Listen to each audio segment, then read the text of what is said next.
What's up, nerds, and welcome to the Nerd History Podcast, the newest addition to the Love Thy Nerd Podcast Network.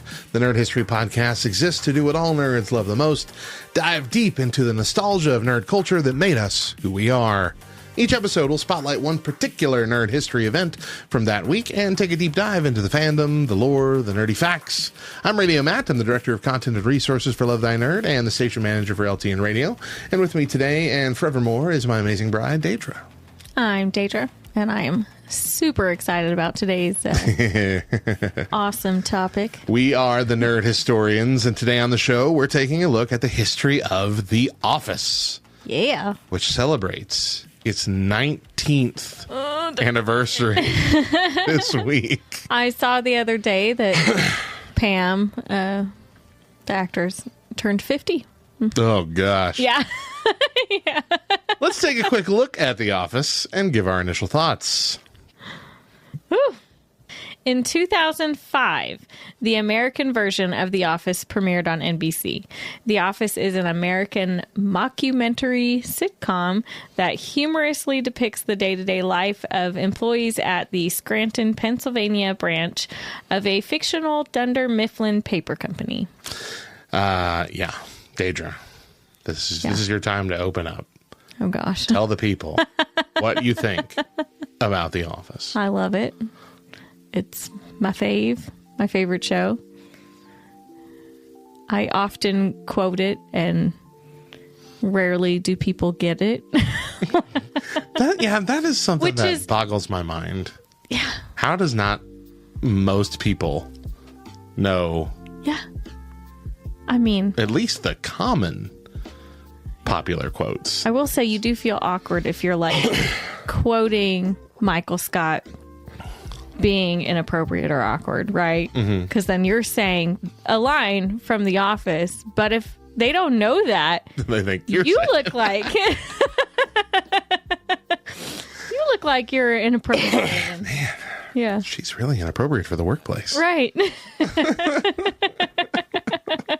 That's hilarious. How many times do you think you have watched through the entirety of the show? I don't know. If you had to ballpark it. Well, I mean, if you think the entirety of the show, well, then we gotta like how many seasons were there? So 9. So, it's only been since 2014 that even all the show was out there, Matthew. True. So, that's only 10 years. How many times in that 10 years have you gone through the whole thing? I don't know. Tyranny said that she's pretty sure she's gone through it 20 times. You think you've beaten that? I don't know. 20's a lot. Now, awake or asleep, because I turn it on at night and it, I don't think that one counts. Conscious hours only. But 20's a lot, but in 10 years, that's only 2 watch throughs a year. Oh, do you think you've done that? Yeah, probably. Think you've done more than that? Probably, especially the first few seasons, because even when it was still going, we bought the season. That was like the one thing we were buying the seasons of immediately, as soon as they came out, even when we couldn't afford to. Right. We bought The Office. We were eating rice and beans so we could buy The Office whenever it came out. Yeah, that was fun. Yeah. Which one of us saw it first? I don't know. Because it was 2005 when it came out. So I had just graduated. You were graduating that year. I mean, I remember talking about it with someone in college, which was like when I was working at that place. The library thing? Like we were talking about the characters and stuff. Okay. But that would have been after it started. Yeah, that would have been a couple years after. I don't know. Probably you. Just because you watched more TV than me. I did. Did you like the first season when you first watched it? That first very short 6-episode season, or it was very drab looking. See, I don't know if we watched it like in time when it came out. Yeah, we season. didn't. Yeah, I bought the DVD for that. Okay, and then the second season was playing, or maybe it was even the third before we started watching it. It might have been. I typically don't catch shows until the third or fourth season. Yeah. Like, I remember seeing the DVDs for Smallville, and it was already on the 4th season. I'm like, what? This is about Superman? How do I not have this already? Excuse me? I just thought this was another crappy CW show or WB show.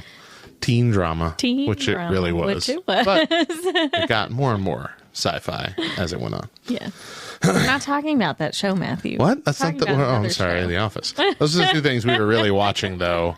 Yeah. Adamantly. Like, of everything that played on air during those times, we were buying the DVDs for those two shows. I will say The Office was probably like my first show that I really liked that was like an adult show, right?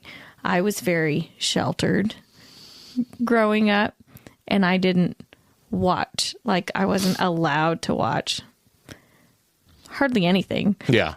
Like, I watched PBS. Like, we didn't even have cable at the time, didn't have Disney Channel, so didn't really see any of those things, you know. I grew up watching The Simpsons. Yeah. See, and you introduced me to The Simpsons, and we watched that, but I didn't really like it. You don't really care for The Simpsons now. I don't. And I think I can just...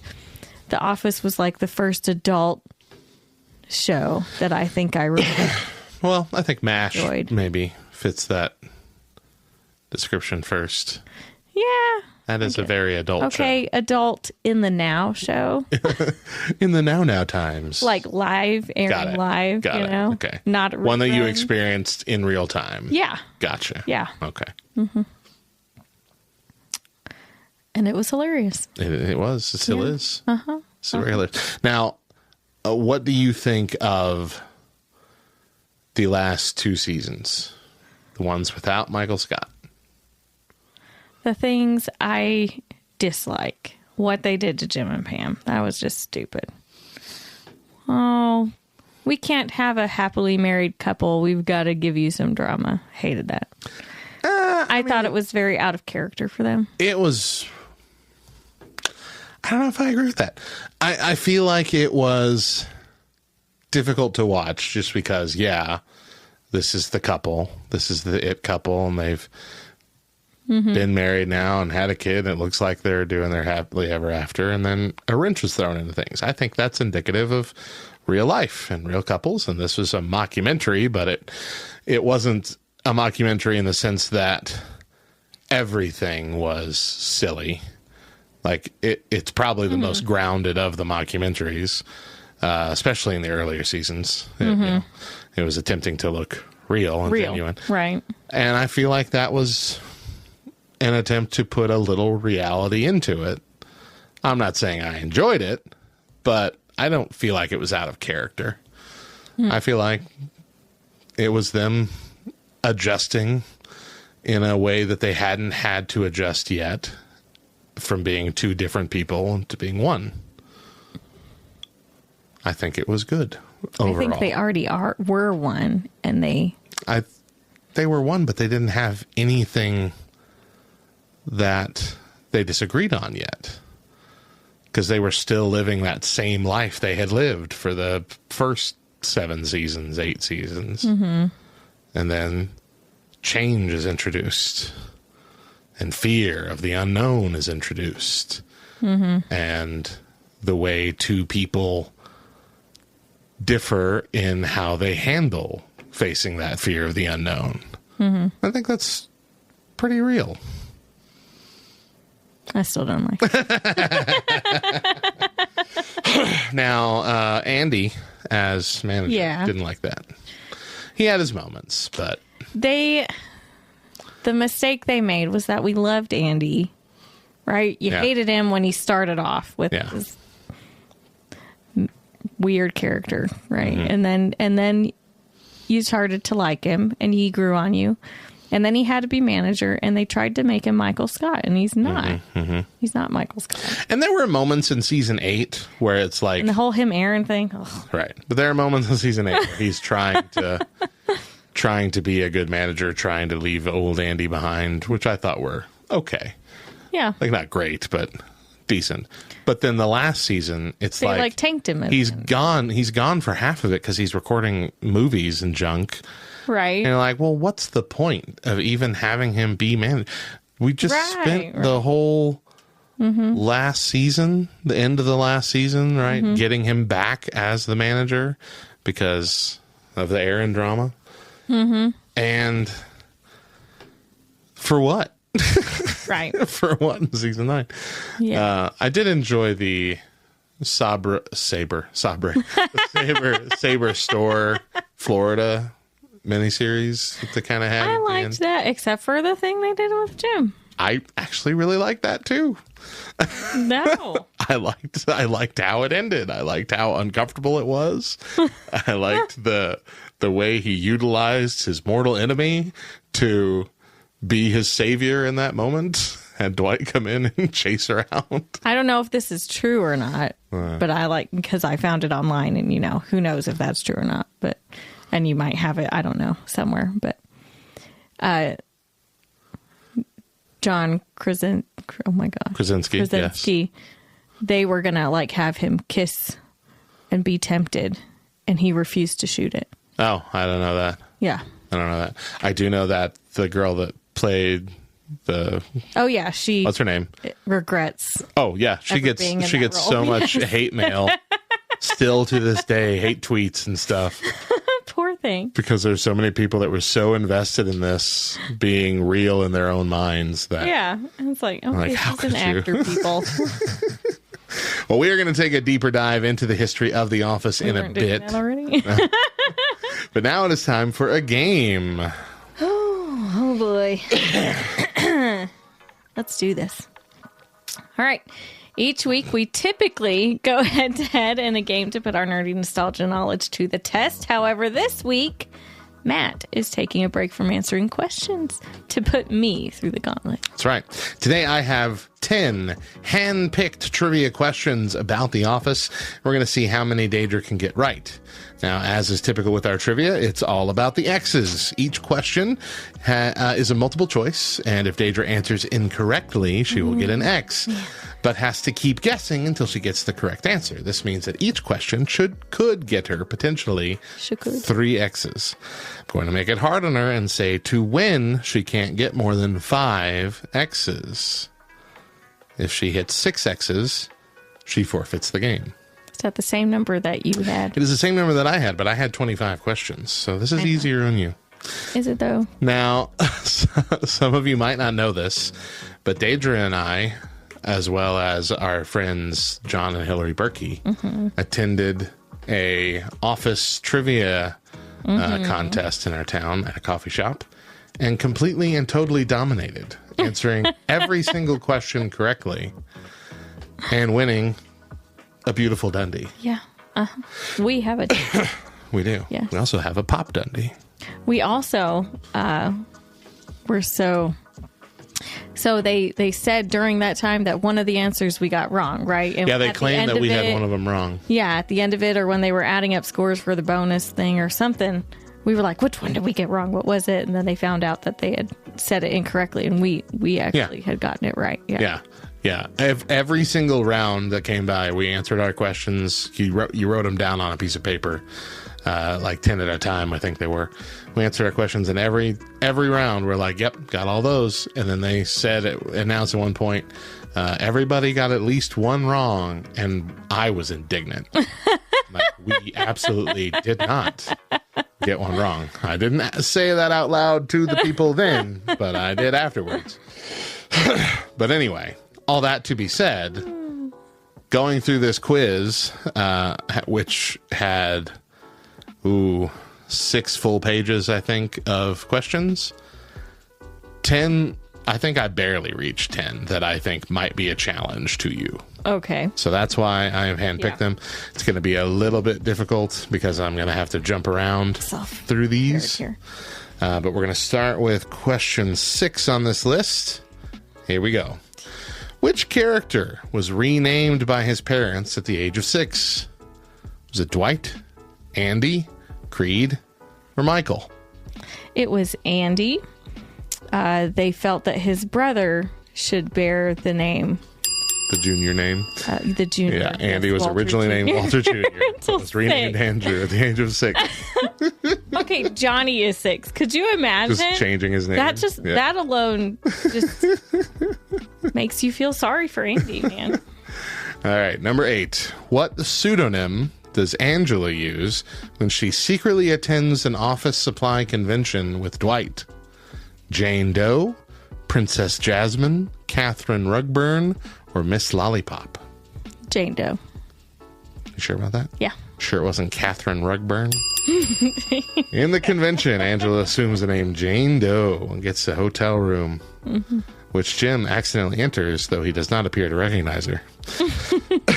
You're not going to say I'm not going to say the rest of the line. All right. Jump into number 14. Why didn't Michael attend college? He planned to be a professional bass fisher. He lost his tuition money in a pyramid scheme. His application essays offended everyone, or he didn't want to leave his mother. He lost his tuition money in a pyramid scheme. Wow. Michael did not attend college after losing. Well, that's a whole lot of extra info there. Right, that's it. After this. Just a brief quote. This thing that I happened. lost it all in a pyramid scheme. But I learned more from that pyramid scheme In Crime Aid. than I could ever learn I in college. honestly- Or that Ryan could ever teach me. I did not remember that line until you just said it. I genuinely thought that was going to be hard because I didn't know the answer either. All right, number 20 here. In Crime Aid, how much is a hug from Phyllis auctioned off for? It doesn't sell. $1,000, $100, or $10? $1,000. And Bob Vance. He's going against Dwight. Yep. $100 and 1 penny. And 1 penny. 1,000. That's not worth it. Not worth it. When Jim and Pam stay at Dwight's family farm turned bed and breakfast, what book does he read them a bedtime story from? Rosemary's Baby, The Exorcist, Harry Potter and the Deathly Hallows, or the Schrute Family Diary? Harry Potter and the Deathly Hallows. Sure does. Man, Hey, Harry. He says Harry, isn't it? That's All the right. only reason I... Anyway. here's one. How much did Dwight weigh when he was born? 11 pounds 9 ounces, 10 pounds 3 ounces, 12 pounds 7 ounces, 13 pounds 5 ounces. Wow. I don't know this one. And I'm bummed that they're all big numbers because I know he was like a large baby. And these are all very large babies. Like my initial thought is 10 pound. But that's But the that's lowest. the lowest of all of these. Ooh, I might get an X. I'm going to say 11 pounds, 9 ounces. Oh, first X, baby. Let's go with the 10 pounds, 3 ounces. Oh, no, 2 X's, Yes. baby. 12 pounds, 7 ounces. Oh, it was 13 pounds, 5 ounces. What? His mother could not walk for 3 months. All right, Deidra, that's halfway to being out of this competition Crap. right there. How many questions are you left? Good news is you only have 4 questions left. good. So let's jump to question 32 on the list here. What does Creed use to dye his hair black? Printer ink, coffee grounds, blackberries, or shoe polish? Printer ink. Correct. Michael was he had to use the same pictures for his meeting because someone had Used all the ink in the printer. Creed dyes his hair black with printer ink and attempt to convince everyone he is 30. Well, in November, he'll be 30. In November. All right, jump it down to number 36. What is Karen Filippelli's Call of Duty screen name? Is it Karen the Gym Slayer, Pam Killer, Kitten Mittens with 2 Z's, or Knocked Up? It's Karen the Gym Slayer. Pam Killer. She didn't even know Pam. Come on. Come on, man. Who made these questions? All right. Let's see. Unless it would have been like a funny inside joke. Right. Could have been a funny inside joke. What is that called? Foreshadowing. Oh. Foreshadowing of when Pam was really killed by Oh, yeah? What, did that not happen in the show? I'm sorry. 2 questions left. Which actress is the subject of a hot or not debate at The Office? Hilary Swank, Lady Gaga, Anne Hathaway, or Kristen Stewart? Oh, my gosh. Oh, no. It's Hilary Swank. Hilary Swank. Yeah. The Hilary Swank version. It is. That quote was making me question it, whether or not it was I know that's another not episode. from Yeah. that. And I was like, oh, dang. Yeah. Then I remember Kelly's line. Not as hot as Hilary Swank. Obviously, I'm not as hot as Hilary Swank. All right. Last question. Okay, so I have to get like all X's Yeah. to forfeit. Okay. Which characters get fired in the series finale of The Office? Kelly and Ryan, Michael and Holly, Dwight and Angela, Jim and Pam. Jim and Pam. But it's like a nice firing, right? Right. Actually, he's a terrible boss to do that. I mean, he's so invested. I thought it was not in Dwight's character because he loves the company and he would make them pay all the severance by firing him. Nah. It was the finale. It had to be. But, I mean, Anyway, that's a lot of they were quitting, and he decided to fire them instead and give them severance with, what was it? best I can offer is like 1 month's pay for every year you've worked here. something like that. Yeah, I think it was like that. Well, Which only is a one? ridiculous severance, by the way. only one question tripped you up, and you got your 3 X's there. That was a dumb question anyway. Birth gross. Good job. Pretty good. I'm Yeah. proud of you. Thank you. That was very good. Thank you. Those were the hardest questions on the internet Wow. about The Office. Wow. That tells you how much you know about The Office. Right? And right. more and than how me. much you know. Excuse me. You were also like, oh, those are easy. Well, that does it for our game. Let's take a trip back to 2005.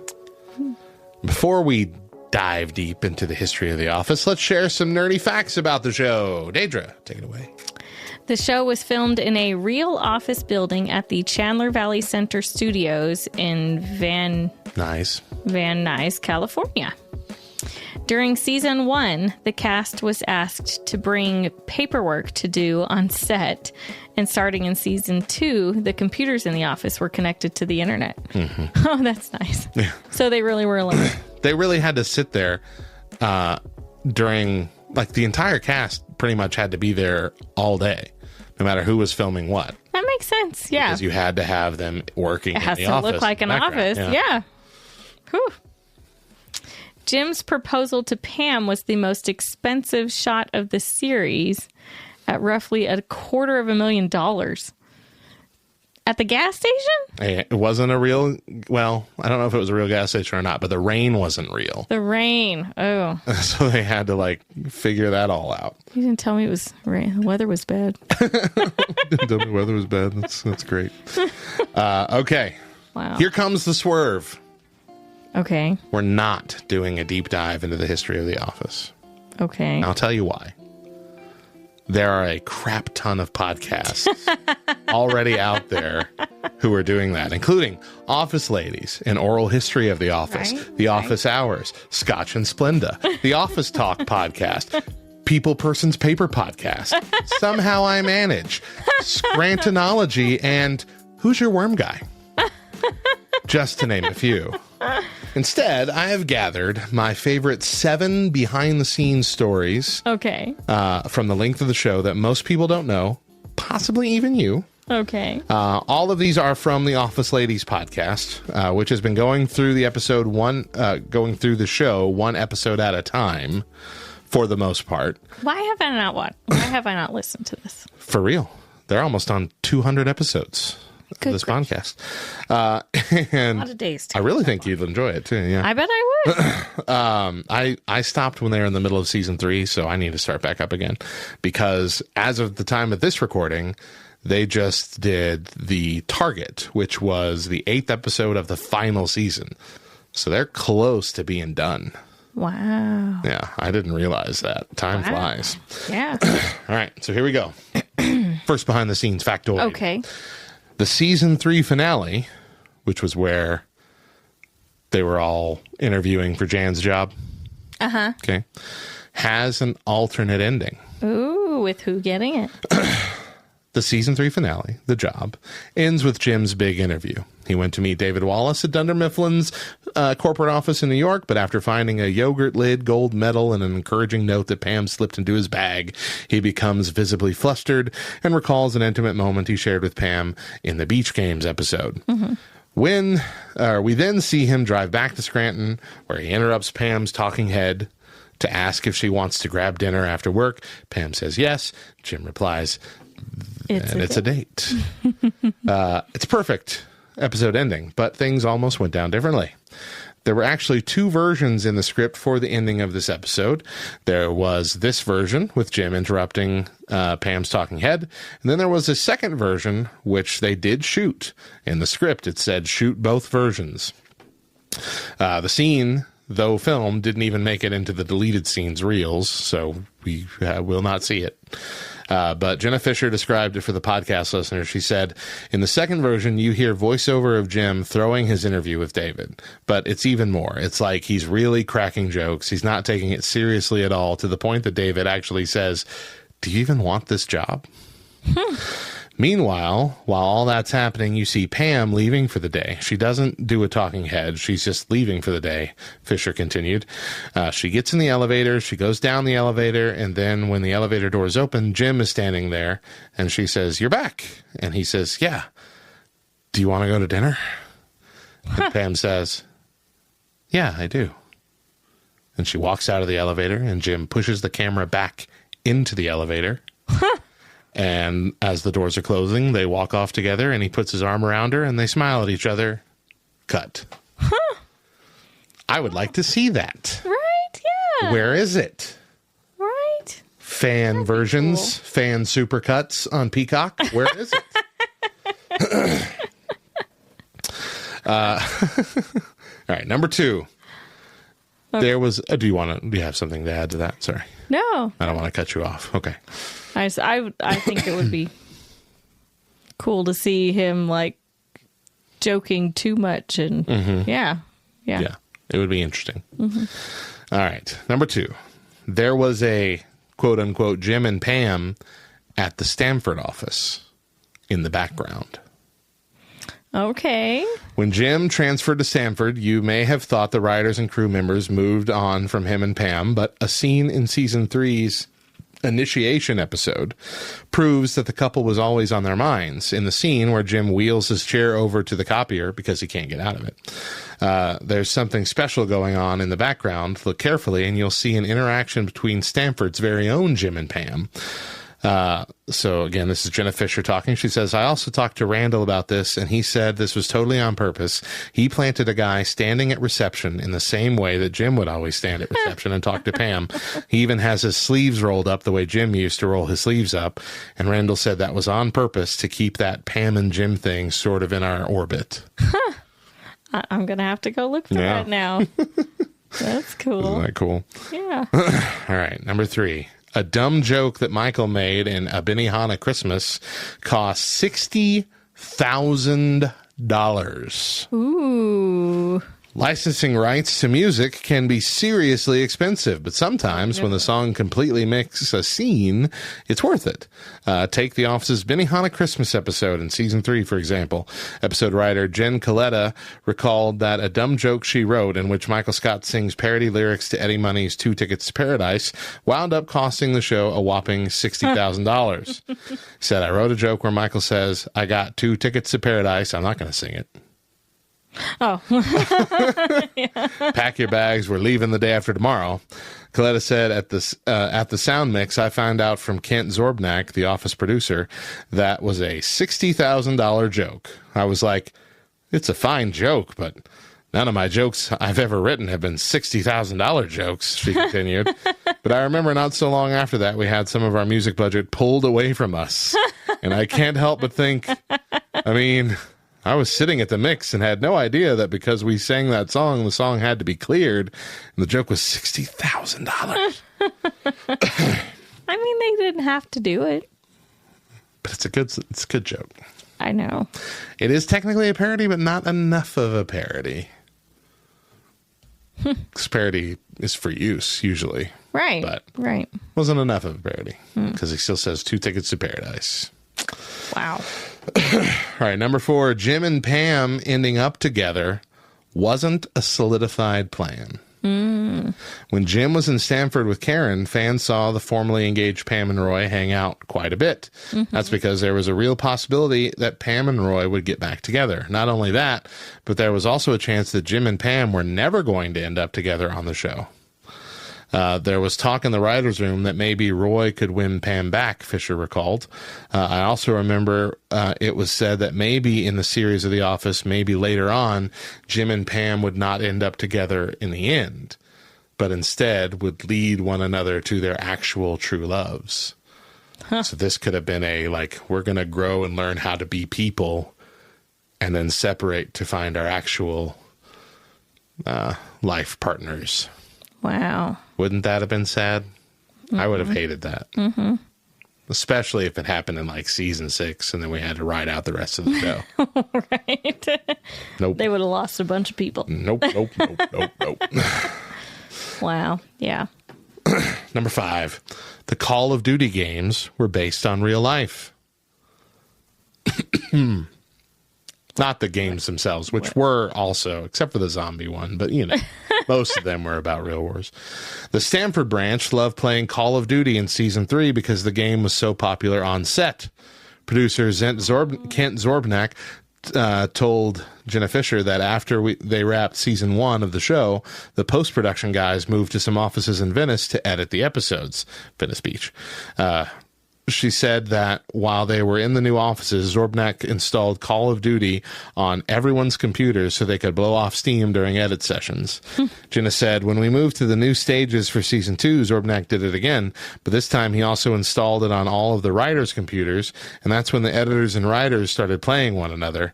Fisher continued, they did exactly what Stamford did. They would turn off the lights and have this elaborate match going on. The writers wanted to fit the game into the storyline for a while, and Jim's move to Stamford finally gave them a perfect opportunity. I feel like that would be so fun. Right, yeah. If Love Thy Nerd, if all of us lived in the same place and we could all be in the official Love Thy Nerd offices. Right. This is the kind of stuff that would be happening. Yeah. For sure. Right. Number 6, one of the best cold opens with Jim and Dwight was an accident. Which one's that? Let's find out. Okay. The performance review cold open featured an iconic Jim Halpert moment that wasn't written or improvised. It was completely accidental. The episode opens with a shot of Jim and Dwight at their desk. Dwight is distracting Jim by bouncing up and down on his new fitness orb, which he claims has completely changed his life and revolutionized his ab workouts, among other things.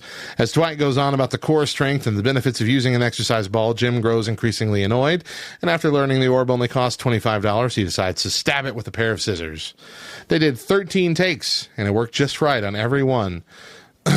And everyone was ready to move on. And what was supposed to happen was stabbed it, and slowly the air came out, and he just slowly sank like the Titanic. In all the 13 takes, that's what happened. Rain slowly sunk to the ground. But on the last take, John accidentally hit the seam of the ball with the scissors, and the entire thing just popped, violently sending Dwight to the ground. You can see the shock on Rain's face as he fell to the floor. That was real shock, because it never had happened that way previously. Everyone was shocked. You can see John break his shoulders, go up very quickly because he's such a pro. He turns his back and just leaves the camera, leaves the shot, which he has to do a lot in the show. But yeah, that was completely accidental. They only did it like I said, they did it 13 times and it was perfect all 13 times. The prop master just happened to say, you know what? I have 14 balls. So let's just do one more. Yeah. Let's just do it. And that's what happened. And it was gold. Wow. Perfectly gold. All so right. that $20 was really $20 times 4. 14. Yeah, sorry. $25 times 14. Yeah. All right. Last one. And this one is a doozy. What? Okay. The Prism DuroSport. Do you remember what that is? Okay. Pam got that as a gift from Roy. An iPod knockoff. Right. And it was not real. I didn't think it was. But it does have a real website. Okay. Turns out the writers of The Office, including Mindy Kaling, BJ Novak, Paul Lieberstein, Greg Daniels, and Michael Schur, got so invested in Pam's fake MP3 player that they not only created an entire tech website dedicated to the Prism DuroSport, they also reportedly made a fake review site called Media Loper and reviewed the gadget. Now, that's dedication. It's also been updated as recently as last April 2023, with a blog. What the heck? They have a museum of all of their products from the fake history. I would like to take you through this museum of products. Okay. All right. So let me scroll down. You'll see these on the screen too as we go through them. First up, April 1st, 1976, the Prism Multi.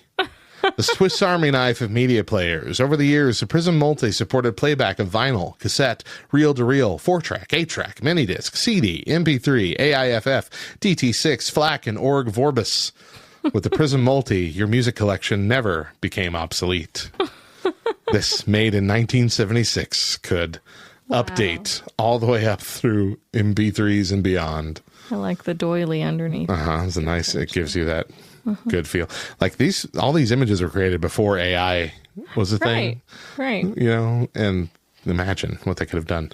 In April 1st of 1981, notice these first few things are April 1st, April Fool's Day. The Prism One, DuroSport's first portable player with a groundbreaking product, rich in features yet small in size, only slightly larger than a loaf of bread, and weighing just over 20 pounds. The Prism One held a previously unheard of 2 hours of music. Oh my goodness. In April 1st, 2022, the mother of all remotes. Look at that thing. Enjoy unprecedented control over your home entertainment system, appliances, HVAC system, home security system, water heater, and garage door, all from a single remote. So versatile, it can even control itself. It looks like a wonked out phaser. It's got like trumpet buttons for triggers down there. It's got a satellite dish. Oh my god. Okay, February 28th, 2006. The automotive adapter. Planning a road trip this summer? Don't forget to take your DuroSport product with you. It's now possible to listen to any DuroSport player through your car stereo, even the home media center. Our unique automotive adapter uses your car's internal wiring to play music from your DuroSport device. Oh, if you're not listening to us on a video format, you really should go at least watch this segment on YouTube or lovethynerd.com/nerdhistorypod, because I can describe this all you want, but if you're not seeing what we're seeing while we're talking about it, you're not getting the full vibe here. All right, March 29th, 2006, the iTunes Compatibility Kit. For the first time, it's possible to legally transfer your DRM-restricted iTunes music to a non-Apple audio player using our proprietary Duro transfer software. You can easily transfer iTunes songs to any size Duro cassette. It's basically recording your iTunes songs onto a cassette tape. It's like when you used to record songs off the radio. Yeah. Which was totally illegal if you didn't know that. Wow. All right, here it is. This is technically, it doesn't look the same, but this is maybe the first version. Technically, the Prism DuroSport, the Prism 6000, features a stunning array of features unlike any digital audio player. Once you've tried the Prism DuroSport 6000, you'll never listen to music the same way again. In fact, you may give up music entirely. Then the Prism SL 6001. While the original Prism 6000 was a groundbreaking media player, Durosport engineers were unsatisfied with the product. As one engineer noted, the design team felt constrained by the technological limitations of reality. Fortunately, there are no such limitations in the metaverse. This was April 1st, 2007. Now, this wasn't exactly when it was posted, but during the show, long before the metaverse as we know it was a thing. This is like early days nonsense. It's basically listen to a Durosport in virtual reality. And this is my favorite one. April 1st, 2009. Smell of books. Oh my God. Ebooks are portable and convenient, but they lack the tactile charm of print books. Now, book lovers can finally enjoy ebooks without giving up the smell they love so much. Smell of Books is an aerosol ebook enhancer available in 5 specially engineered book aromas. Can you read the flavors of these book aromas? New book smell, scent of sensibility, classic musky, crunchy bacon scent, and you have cats. It's like perfume. You have Eau de toilette. It's the okay. French. Eau de toilette. You have cats. Yeah, you have cats. Does that mean like smells like you have cats? Yeah. All right. But I have a whole like about us section, a support section with FAQs, contact us, returns. Here's the blog. Durosport is getting flatter. Posted April 28th, 2023. Wow. Wow. Introducing Clam, Durosport's new language model. Let's see. Behind the scenes at our blog, reimagining Durosport's Prism. It's beautiful stuff. Wow. A lot of love for Durosport Electronics. Crazy. Oh, man. Well, now that we have taken a look back at some of the behind-the-scenes history of The Office, we asked a specific question to our LTN Discord. We asked, what episode of The Office was the cringiest? Ooh. I have got the top 3 here. I'm going to give you the list. And my question for you will be, do you agree? Do I agree about what? Number 3, most voted for, Prince Family Paper. The episode where Michael and Dwight go to basically run this family-owned printer paper store out of business. And Mike starts having really big second thoughts. All right, number 2 kind of hurts me. But unfortunately, when you look online of like lists of the most cringiest episodes, it's always on there. Dinner Party. No. Perhaps the best episode of the entire dang series. It is the best. It's so freaking funny. There are cringy moments, but even those moments are hilarious. Do you think we like it more because we watched it and then would watch the bloopers after? And them just like cracking up. The blooper of them trying to get that TV is also perhaps the greatest blooper of the entire thing. Like maybe that just made us like it better because we would like, because we used to watch the episode and then watch the deleted scenes and then watch the blooper like of all of that episode. Yeah, like right? we when we had the DVDs. It's the only show we did that too. Yeah, on a regular basis. Yeah, where it wasn't let's watch the deleted scenes too. It was like, all right, we got through that whole episode. Now we got to watch the 30 minutes of deleted scenes for that episode. It was part of the process. It actually kind of hurt when we moved to Peacock. It did. You don't get those. I think they're there somewhere, but they're just not. They might not be. I don't know. But there's just not on the DVDs. They were smart enough that it was like there's the episode, and then right beneath it there's that episode's deleted scenes. Most DVDs put them in a special features section on the DVD. You got to go find it. You're not going to do that for every episode. Mm-hmm. They were smart. But that might be why. Maybe. But a lot of people like it. Again, our friend Tyranny said Dinner Party's the best. I can't believe this is on the list at all. Yeah. Yeah. Number 1, cringiest episode. I feel like you can guess it. Scott's Tots. 100%. 100% the most cringe-inducing episode. Yeah. Now, I will So say painful. these are Michael Scott's notably cringy episodes. Yeah. Yeah. I mean, they yeah, are. just ignore those last 2 seasons, right? Yeah. Most of the seasons I hate the that one where Nellie's feature Nellie. Yeah. Yeah, exactly. Nellie taking over, and when Andy comes back, yeah. Right. Nellie's cringy episodes are difficult to watch because you don't really ever like Nellie. You Right. like Michael Scott. Right. And so when he has these painful episodes, you're like, oh, come on, Yeah. dude. Especially then. Yeah. Right? Because Scott's Tots happened. Way late. Yeah. Yeah. Gosh, it's so good, though. It's a painful episode, but it's a funny episode. They're all really funny. The whole- Wait. They're lithium. Do you want another battery? A lot of kids didn't take one. Oh, man. Yeah.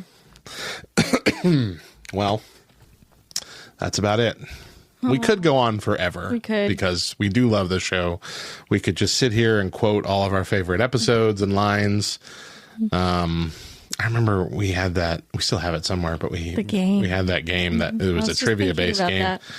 And that's how that game had some really serious, difficult questions. Yes. And it wasn't even for the full show. It was like the first 6 seasons or something. Like it came out.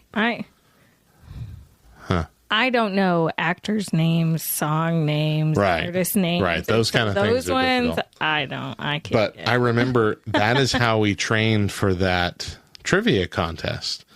You and I just kept going, trying to get the hardest questions from that thing back and forth. We had the Berkeys over. Yeah, that's right. teammates. We were all doing it. And we were going through them. Killing these very difficult questions, and then we got there, and go. these were the babiest, easy questions ever that if you've seen the show more than once, you'll get. Yeah, I was upset about that a little bit. I wanted a challenge.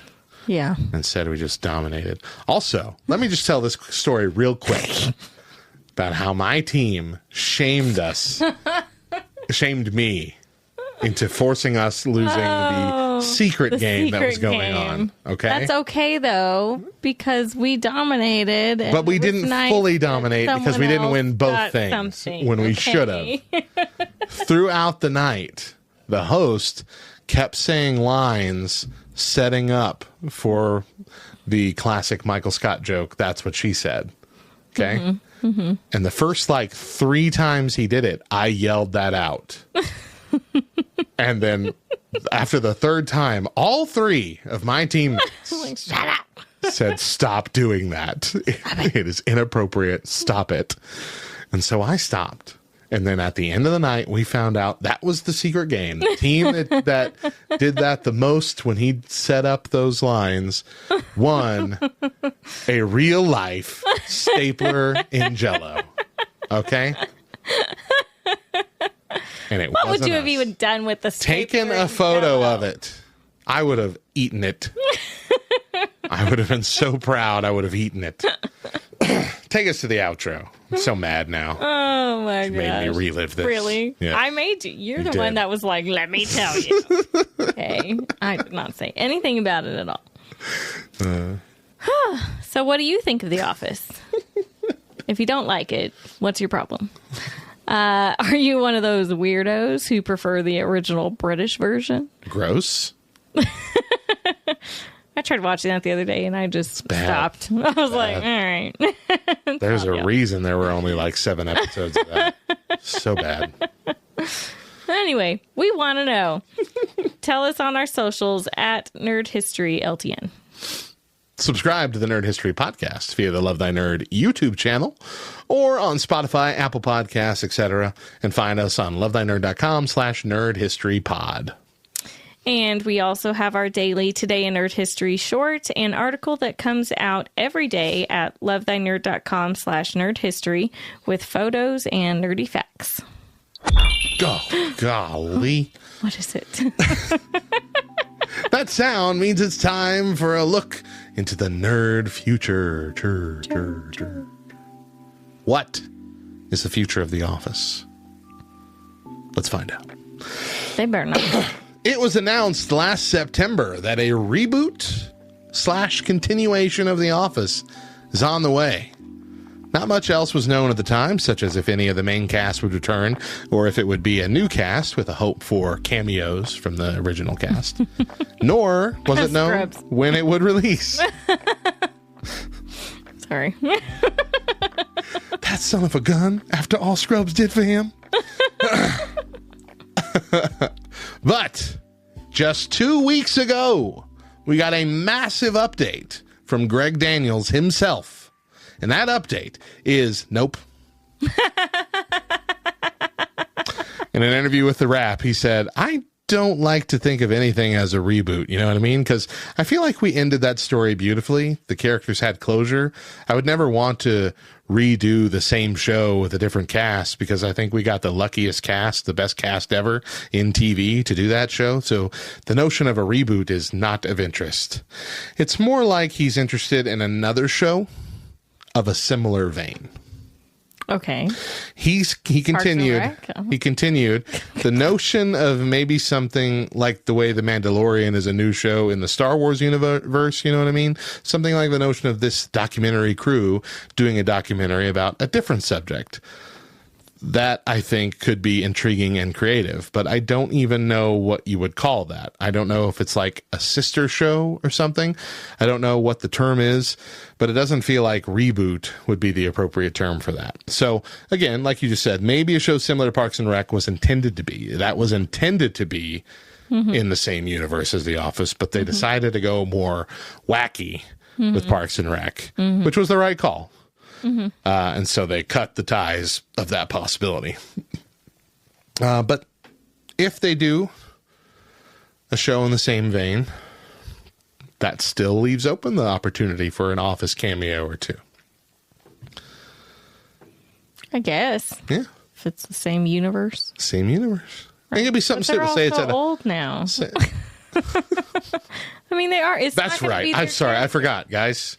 No. When actors get old, I never want to see them do anything. Here is what I mean. They're going to have to put some sort of story on between the last season of The Office and No. and they're going to ruin something. No. This is what I'm thinking.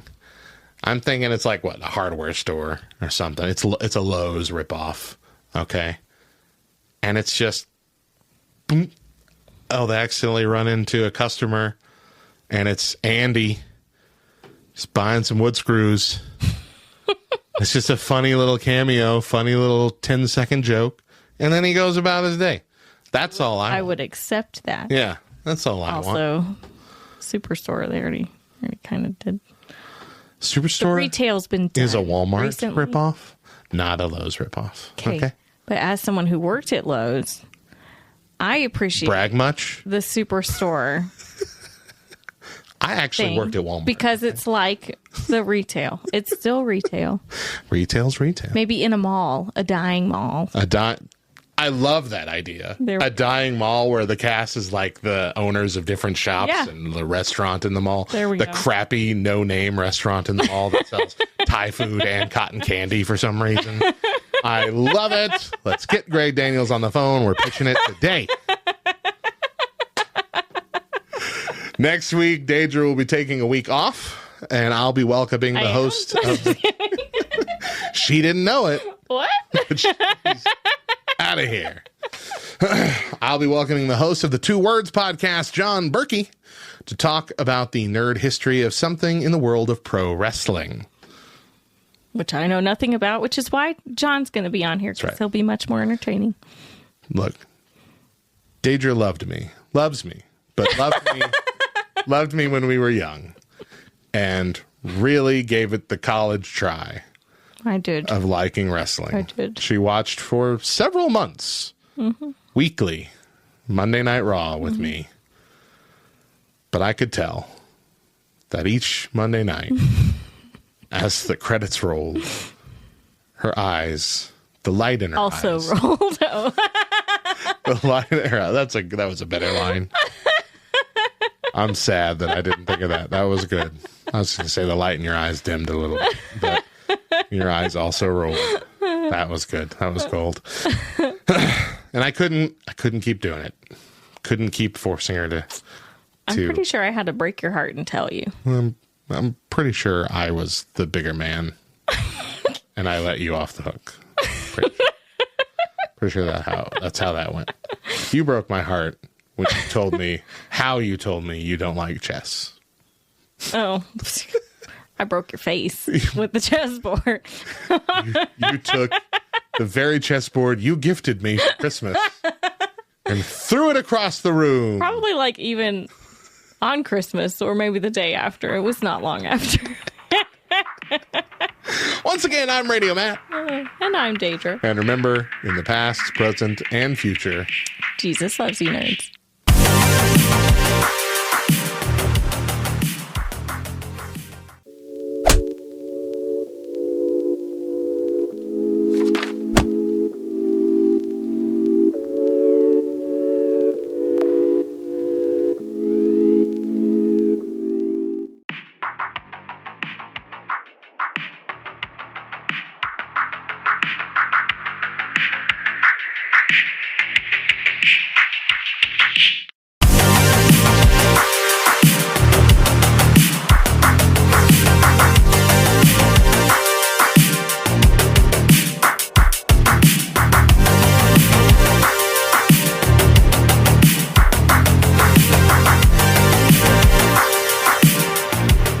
What's up, nerds, and welcome to the Nerd History Podcast, the newest addition to the Love Thy Nerd Podcast Network.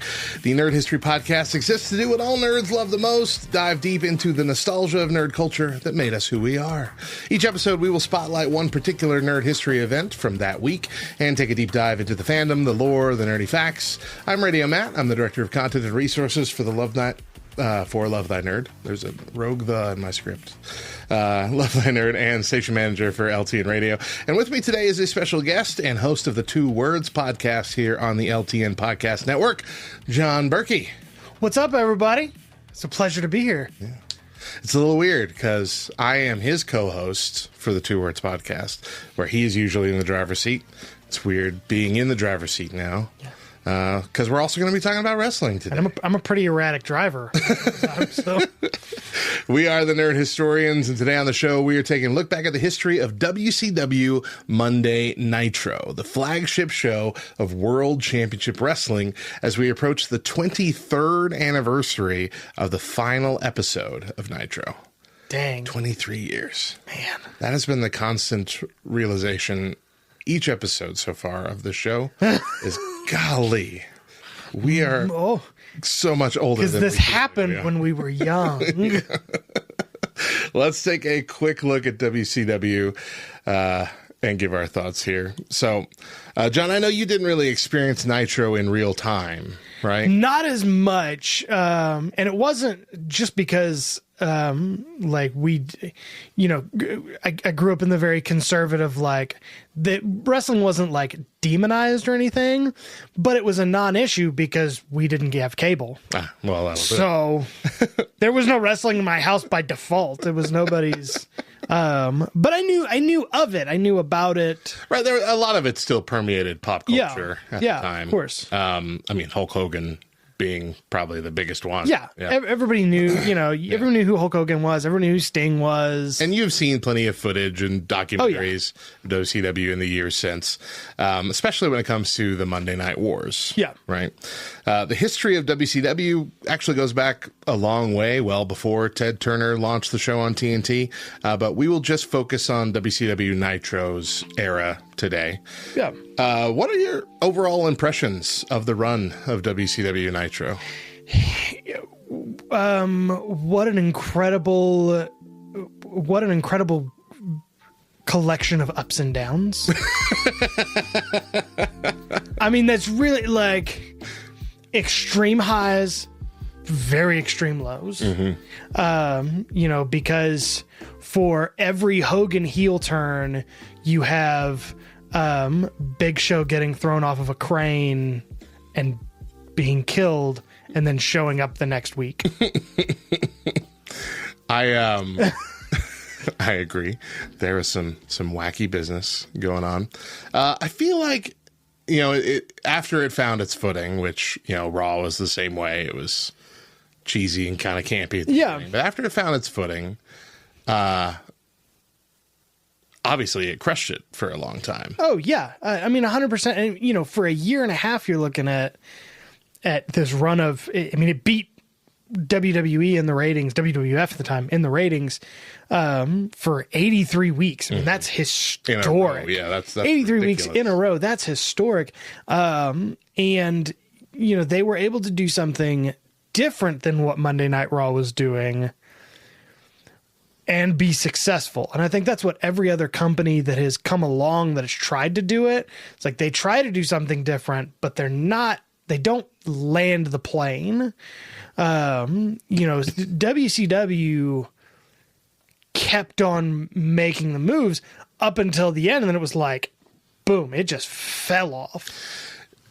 I don't want to generalize because I'm sure there were some nuances here, but it feels like, just looking back overall from 30,000 feet, that the time where they were focused on actively competing with WWE to the point where they were calling them out on TV every week, that was the time they were popular. Oh, yeah. And so it almost feels like WCW had to be connected to WWE in some way in order to be successful. Yeah, I'd get that. And I think at the time it really worked for them.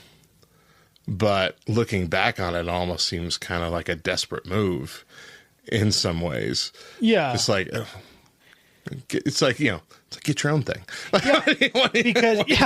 Because like at the end of it, you look at the last little bit of run, and we'll kind of talk about this a little bit more in a minute, I think. Yeah. But the final episode of Nitro looks nothing like the first episode, right? Or the first few episodes. They focused on what was really working. They found something that worked, and they were able to really focus on it.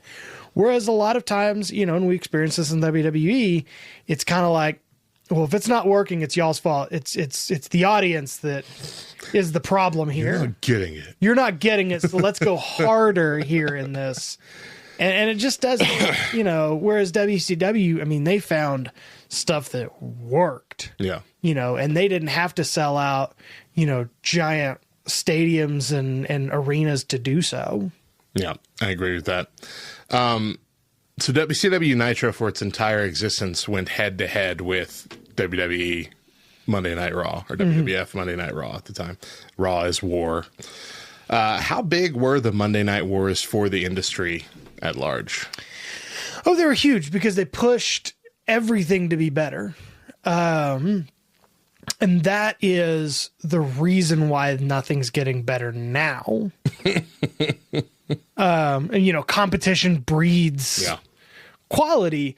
And when you had two companies that were doing things at an extremely high level, that had performers you cared about watching, that had stories you cared about hearing, the competition, it was really, really good. And I think it was just important to get a lot of names out there that we probably wouldn't have had. I just don't know that we would have had Harlem Heat before without WCW. We wouldn't have Booker T without WCW.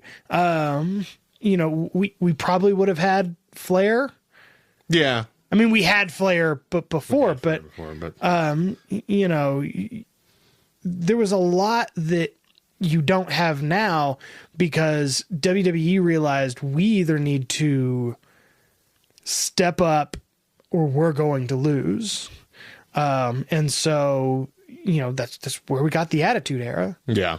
WWF realized, hey, we got to start pushing out more stuff that, we got to have more than, hey, your dentist wrestles on the side. He's wrestling an astronaut this week on Raw. See how that goes. Plumber faces a clown in the main event. Exactly. WWE Raw. And, I look at that was the thing, is like when you look at WCW, there wasn't a lot of that. Right. It was, like characters, and that, like it was Canadians versus a boy band. Like that was, which is somehow better. Somehow just a little bit better. Yeah. I will say that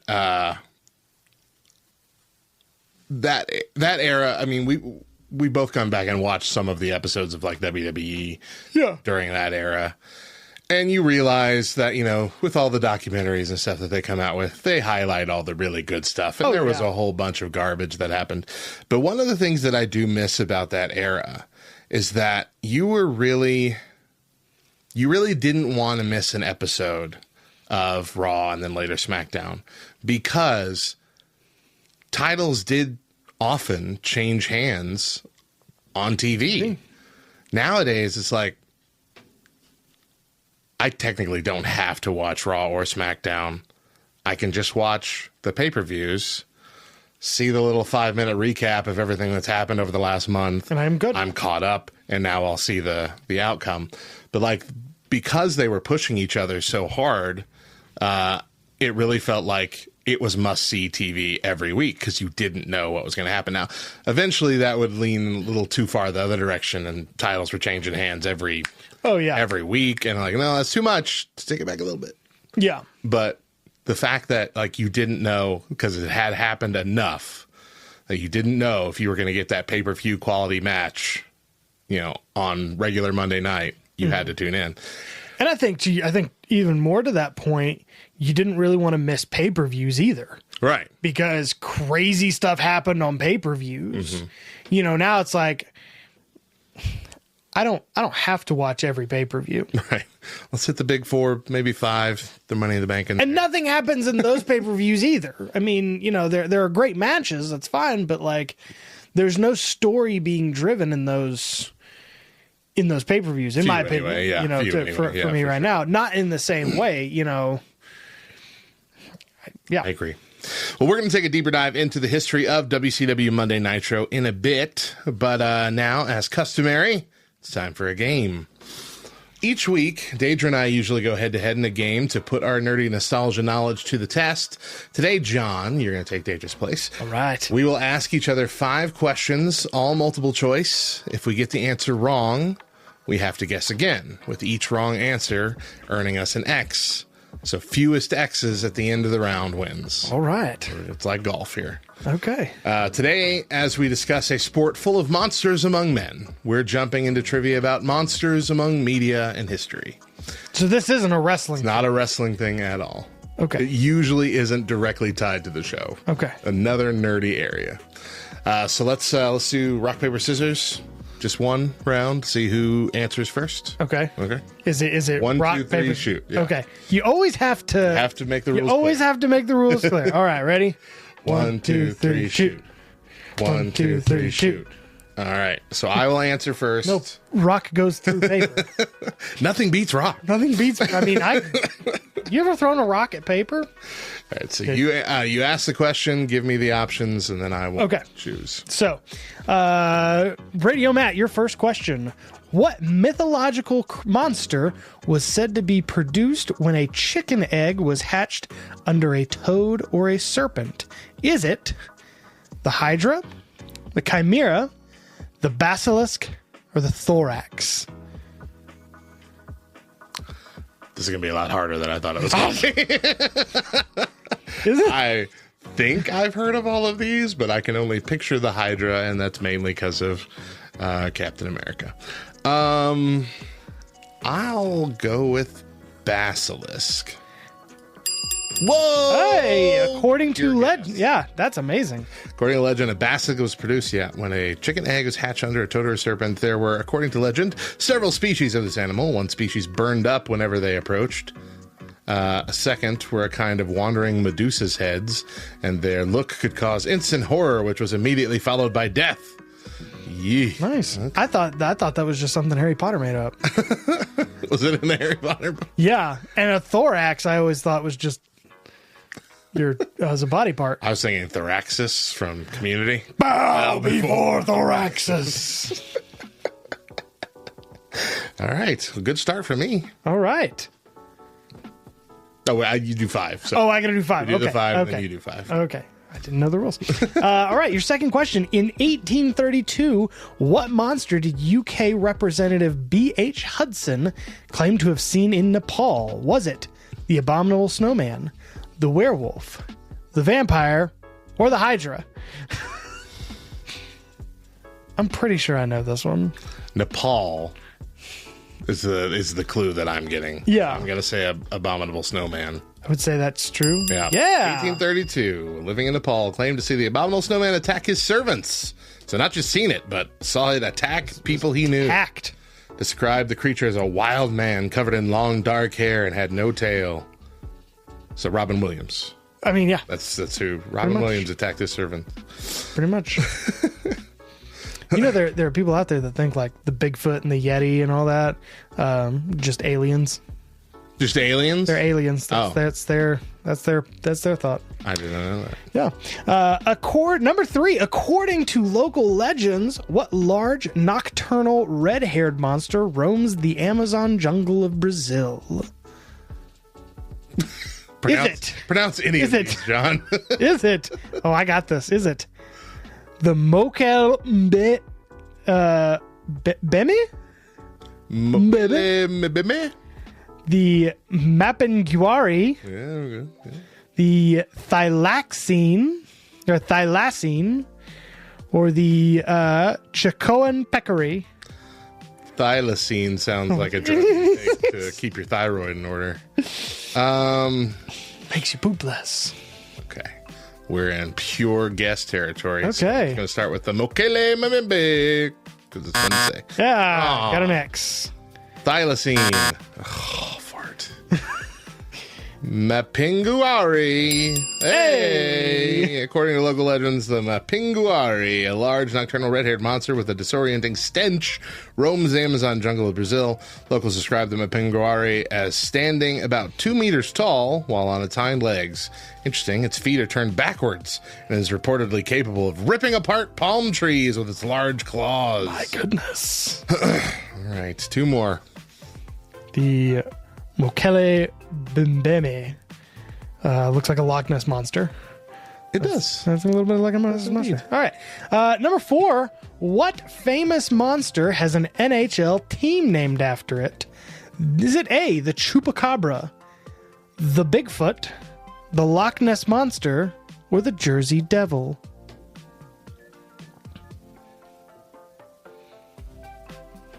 Pass. Am I remembering Seinfeld correctly? You might be, I think so. Probably. Where Patrick Warburton is dressed up as a devil. Was it for a hockey game? Was it the New Jersey Devils? I mean, I'm not going to give you the answer. That's my guess. Yeah. Yeah. Where he's like, does it like a nun on a bus or something? Yeah. Like, the Devils! Yeah. Okay, then it's the New Jersey Devils. Yeah, okay. I got that one. That was luck. Right there. Or yeah. That was pure fortune. But there's actually 2 now. What's the other one? Because Seattle has a new team called the Seattle Kraken. Hey! So That's cool. I bet their logo's nice. I want to see that. It's not bad. Yeah. I've seen the Jersey Devils logo, and I don't really care for it. All right, last one. All right, number 5. What famous monster did Mary Shelley create? This is not fair. What famous monster did Mary Shelley create in the summer of 1816 while visiting the poet Lord Byron at his villa in Switzerland? Was it the Abominable Snowman? Was it Frankenstein? Was it Dracula? Or was it Mr. Hyde? See, you say it's not fair, and I'm looking for clues, and I have no idea. My wife's an English teacher, so... Oh, okay. Mary Shelley. It sounds familiar, but so do all of these monsters, so... Didn't Mary Shelley write Where the Sidewalk Ends? Sure. No, I don't think.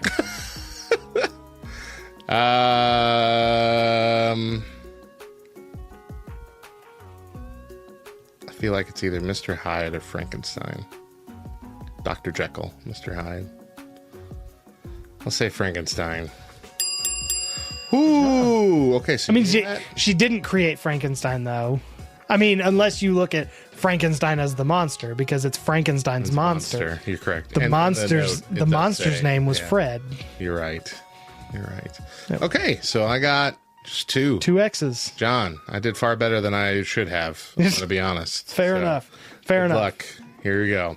What mythological creature was once a beautiful maiden until she was changed into a snake-like monster with 6 heads by the sorceress Circe? Charybdis? That's hard. Skyla? Cerberus. I know that one. And Kraken. Yeah. So it's not Cerberus and Kraken. So Charybdis, and Skyla, yeah. Scylla, maybe Scylla. I'm gonna go with Scylla. Skilele. I'm just gonna go. Correct. Hey, Skylla was once a beautiful maiden. She lived in a cave up high on a cliff, from where she was known to thrust forth her long necks. She had 6 heads, and in each of her mouths seized one of the crew of every vessel passing within reach. Wow. According to legend, she murdered 6 of the companions of Ulysses. Hey. All right. Didn't know that. Next up, what monster movie resulted from famed Mexican cinematographer Gabriel Figueroa's tales of a legendary humanoid creature that supposedly lived in South America? It came from outer space. Legend of the Chupacabra. Creature from the Black Lagoon. Or Los Bulbos.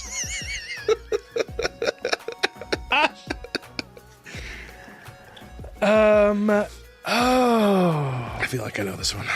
Well, so my first thought was the Legend of the Chupacabra, but the Chupacabra is like a dog. Yeah, it's not a humanoid creature. I'll give you that. And Los Bulbos is fun to say. It is.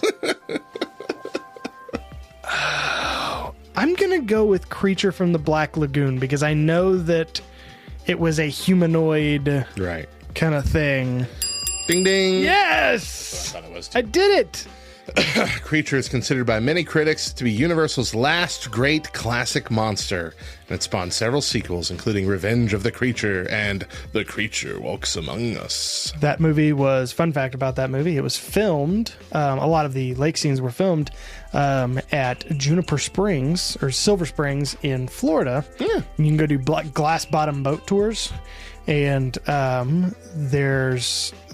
they also filmed the Tarzan series, the black and white Tarzan series there, and they left a whole bunch of statues, like Greek god statues down there, and they just left them. They were like, all right, we're out. Okay. They also left a herd of capuchin monkeys. Wow. They were just like, we're out. Deal with these monkeys. That's crazy. All right. You're doing well, man. All right. Two clean. 2 for 2. Too clean. All right. Next up, in Greek mythology, the story of the Lycan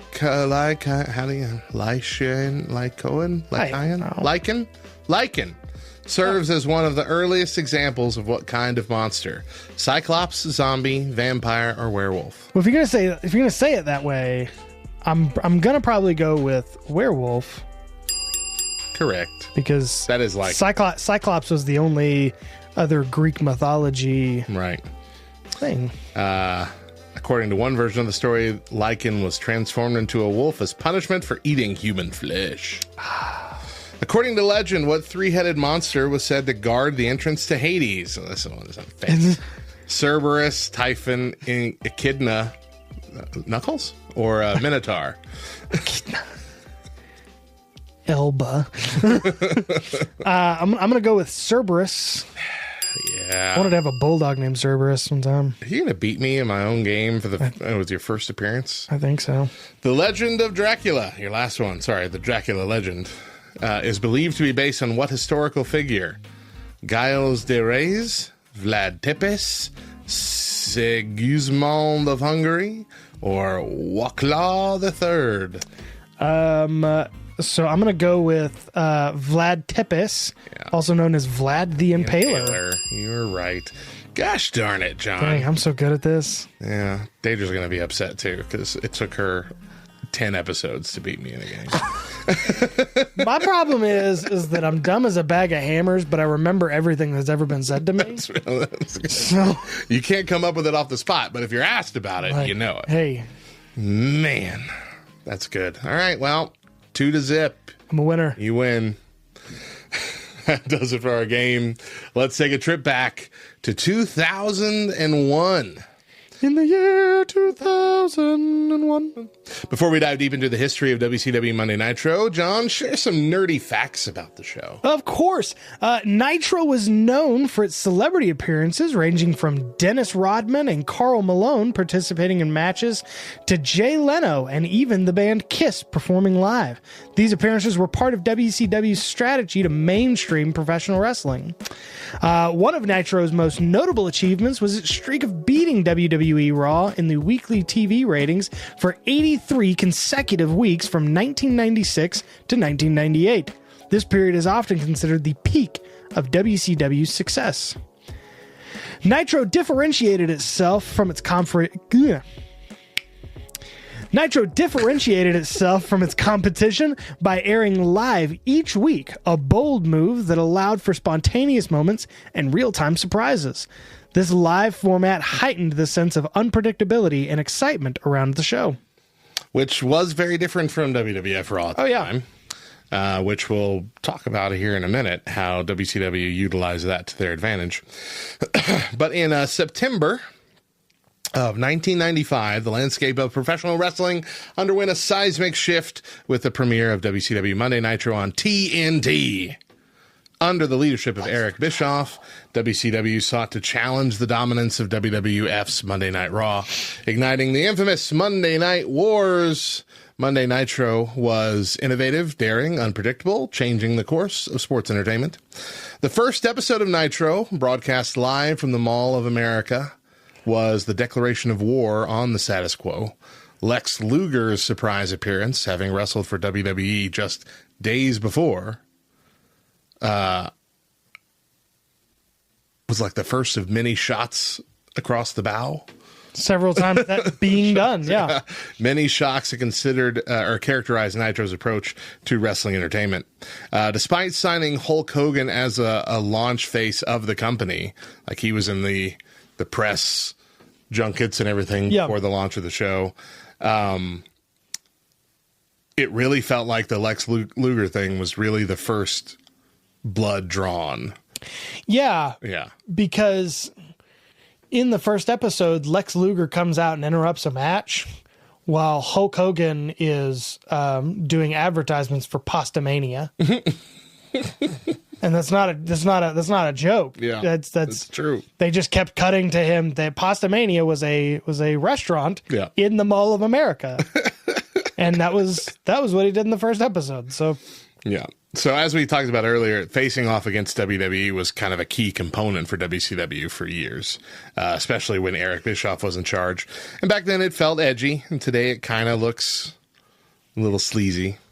And one of the ways... But what doesn't? True.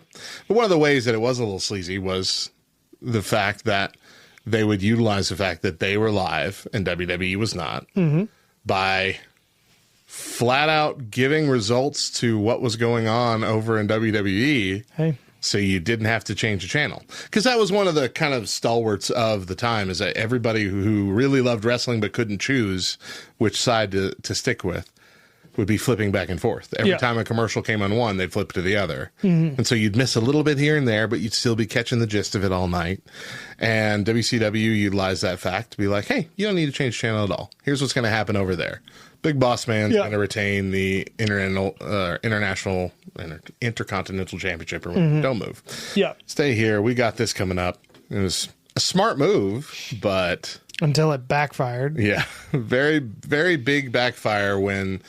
it was Mick Foley, right? Yep. They spoiled that Mick Foley was going to win. Mankind was going to win the the World Heavyweight Championship title, which is something that everyone on Earth who loved wrestling wanted to see. Oh, yeah. And so even that they had the results spoiled for them, they're like, what? Click, click, click, click, away. And it was great. It was a great moment. Yeah, the best part of that whole thing is they say that, and then one of the commentators goes, well, that's going to put butts in seats. Like, it very much did. It very much does. At least changed a lot of channels. So one of the most pivotal moments in Nitro's history, perhaps wrestling as a whole, was the formation of the New World Order, the NWO, in 1996. This was the defection of Scott Hall and Kevin Nash from WWE to WCW, followed by Hulk Hogan's shocking heel turn. And this created a storyline that kind of blurred the lines between fiction and reality because they were played off as if they actually were coming from WWF to invade WCW. And for a few weeks, people who were, because back then this kind of stuff wasn't normal, people were like, is that really what's happening? How are they getting away with this? Oh, yeah. But keen-eyed fans noticed that they didn't use their ring names. They didn't use Razor Ramon. They didn't use Diesel.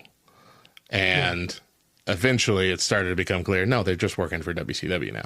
And so they started the NWO thing. And it was, of course, brilliant move in my mind to make Mr. Hulk Hogan here the third man to create NWO because he was also a WWF guy. Hogan is the third man. Almost didn't happen, but it was good. It was about to be Sting, but it wasn't. Let me say, there was also Dave Meltzer at the time was apparently convinced it was going to be Mabel. That Mabel was the third man. It's like he was absolutely convinced. That would have killed the whole momentum right there. Can't share the ring with anybody.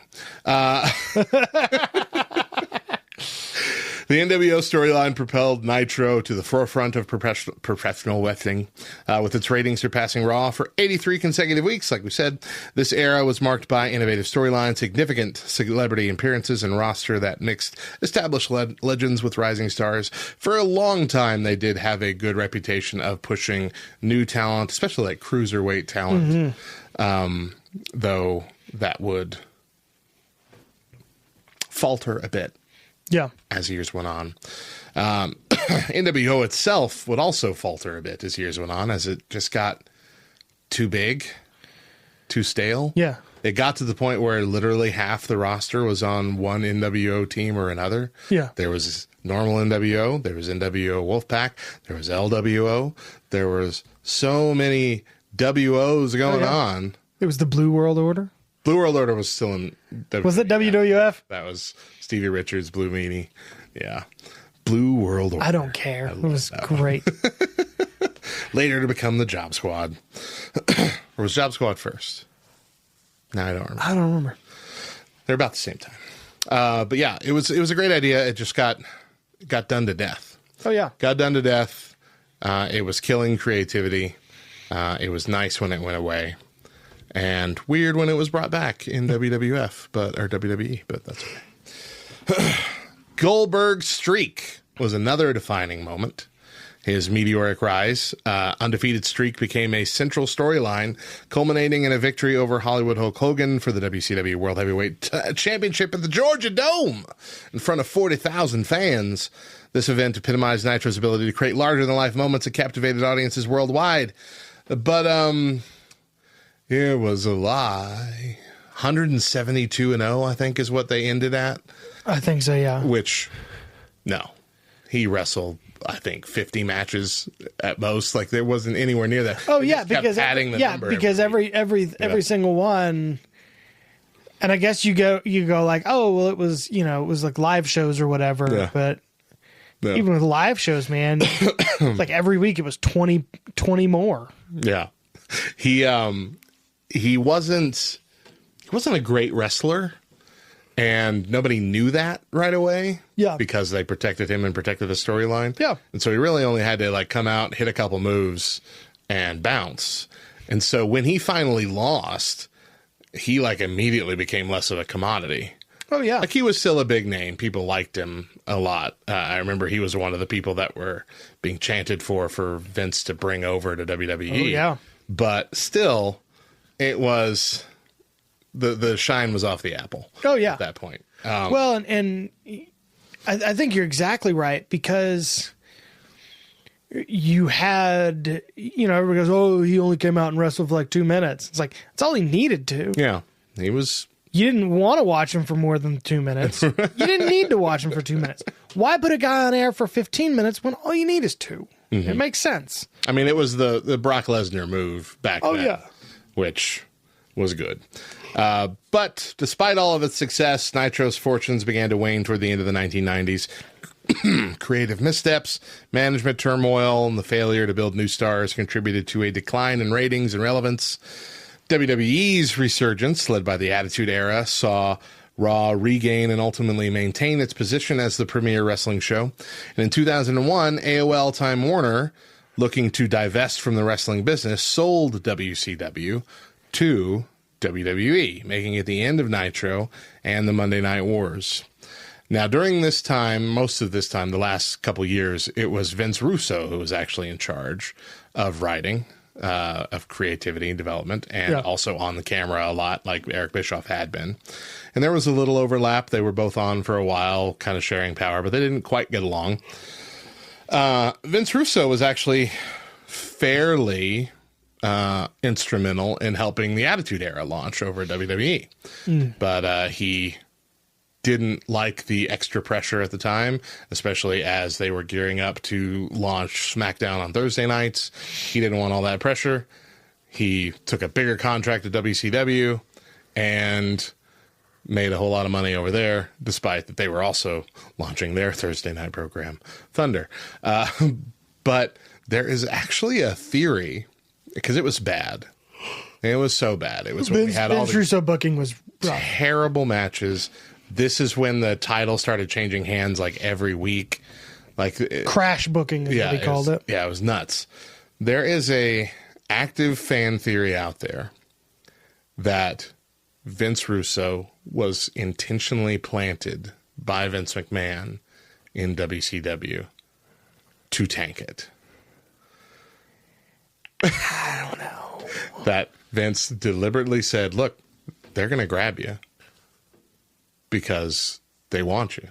If we say that you quit, they're going to offer you a contract. You take it, you run with it, you demand head of creative, they'll give it to you, because that's what they had been doing.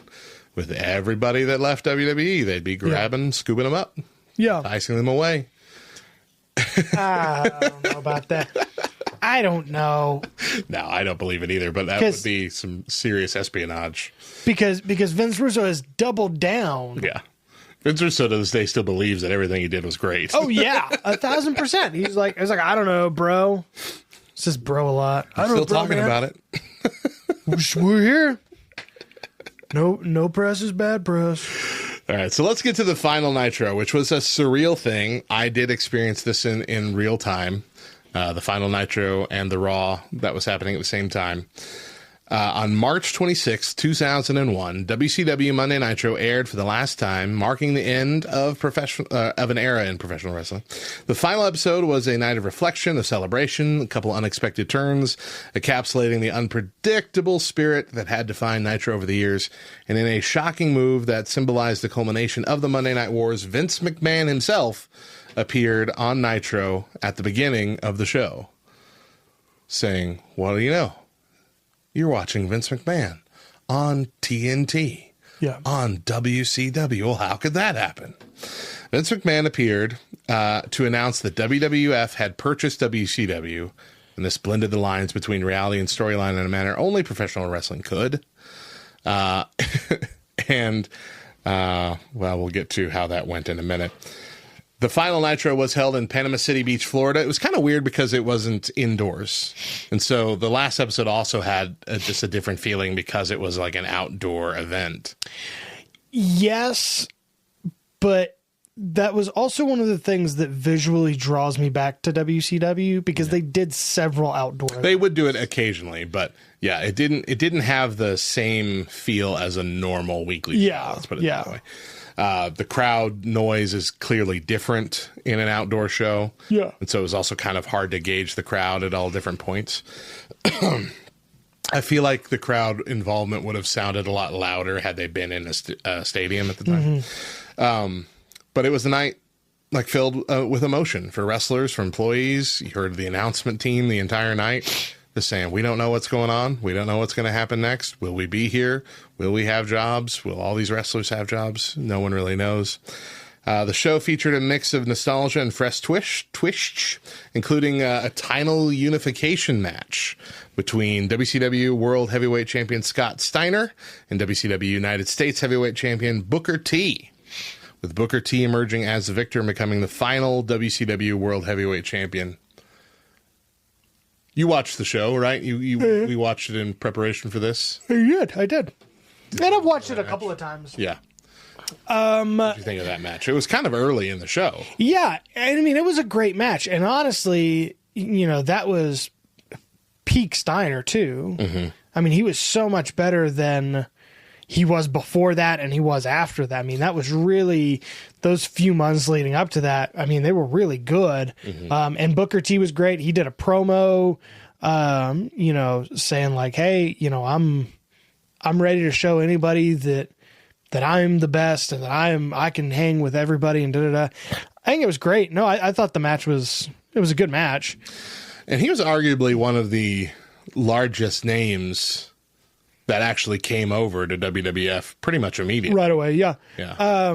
Most of the bigger talent that are getting paid $1 billion just wrote out their guaranteed contracts and didn't come for a while. Yeah, and you watch it, and there's really only a couple of matches I actually care about in this whole card. You're right, yeah. And this is the one of them. Talk about all of them, yeah. Yeah. It was billed as the Night of Champions. They had 2 championships in that one match, so that covered those 2. Then they had the Cruiserweight title match. They had a Cruiserweight tag team title match also on the line. Quite a few notable names. I know Rey Mysterio was in there. An unmasked Rey Mysterio. Unmasked, so was it really Rey Mysterio? Weird. It's still weird to see him without his mask on. And he had these weird devil horns in his hair. Yeah. I was not feeling it. No, thank you. No, thank you. But the final match, after Vince had gotten on that first time, Ric Flair came out in his suit and tie, all on fire. Yeah. And I hear Vince McMahon say that he's going to hold WCW in the palm of his hands. Yeah, just... Yeah. He had already been screaming that day, you could tell, because his voice kept going out when he was talking. But he wanted to end the night on a banger note, and so he challenged Sting to the final match, the main event of that night, which Sting later accepted. Sting had been gone for... I'd say almost 5 months at this point. Okay. He had not been on TV, but he made that clear when he accepted the challenge later on. He said, but I wouldn't miss this final night, whatever. And so they had been on the card together on the very first Nitro. Yeah, they were the first Nitro match. Were they the first match? I think they were. I didn't know if they were the first match, but I do know they were on that first card. And so that's kind of how Ric Flair framed it, as like, we started this thing, let's end this thing, so it makes sense if that's the first one. And that match, I mean, it wasn't a 5-star pay-per-view worthy match. It wasn't a barn burner, but it was a good match to end on. Yeah. It was a solid note. It was a good hit of nostalgia. I'm somehow less comfortable with Ric Flair wrestling in a shirt than I am without him wearing a shirt. Which is something I'm pretty uncomfortable. Because I just had to make an image for this week is also the final match of Ric Flair in WWE. Okay. I just had to find an image of that with him versus Shawn Michaels. And just in every image I found, it's like somebody submerged Christmas ham for 2 weeks and Kool-Aid.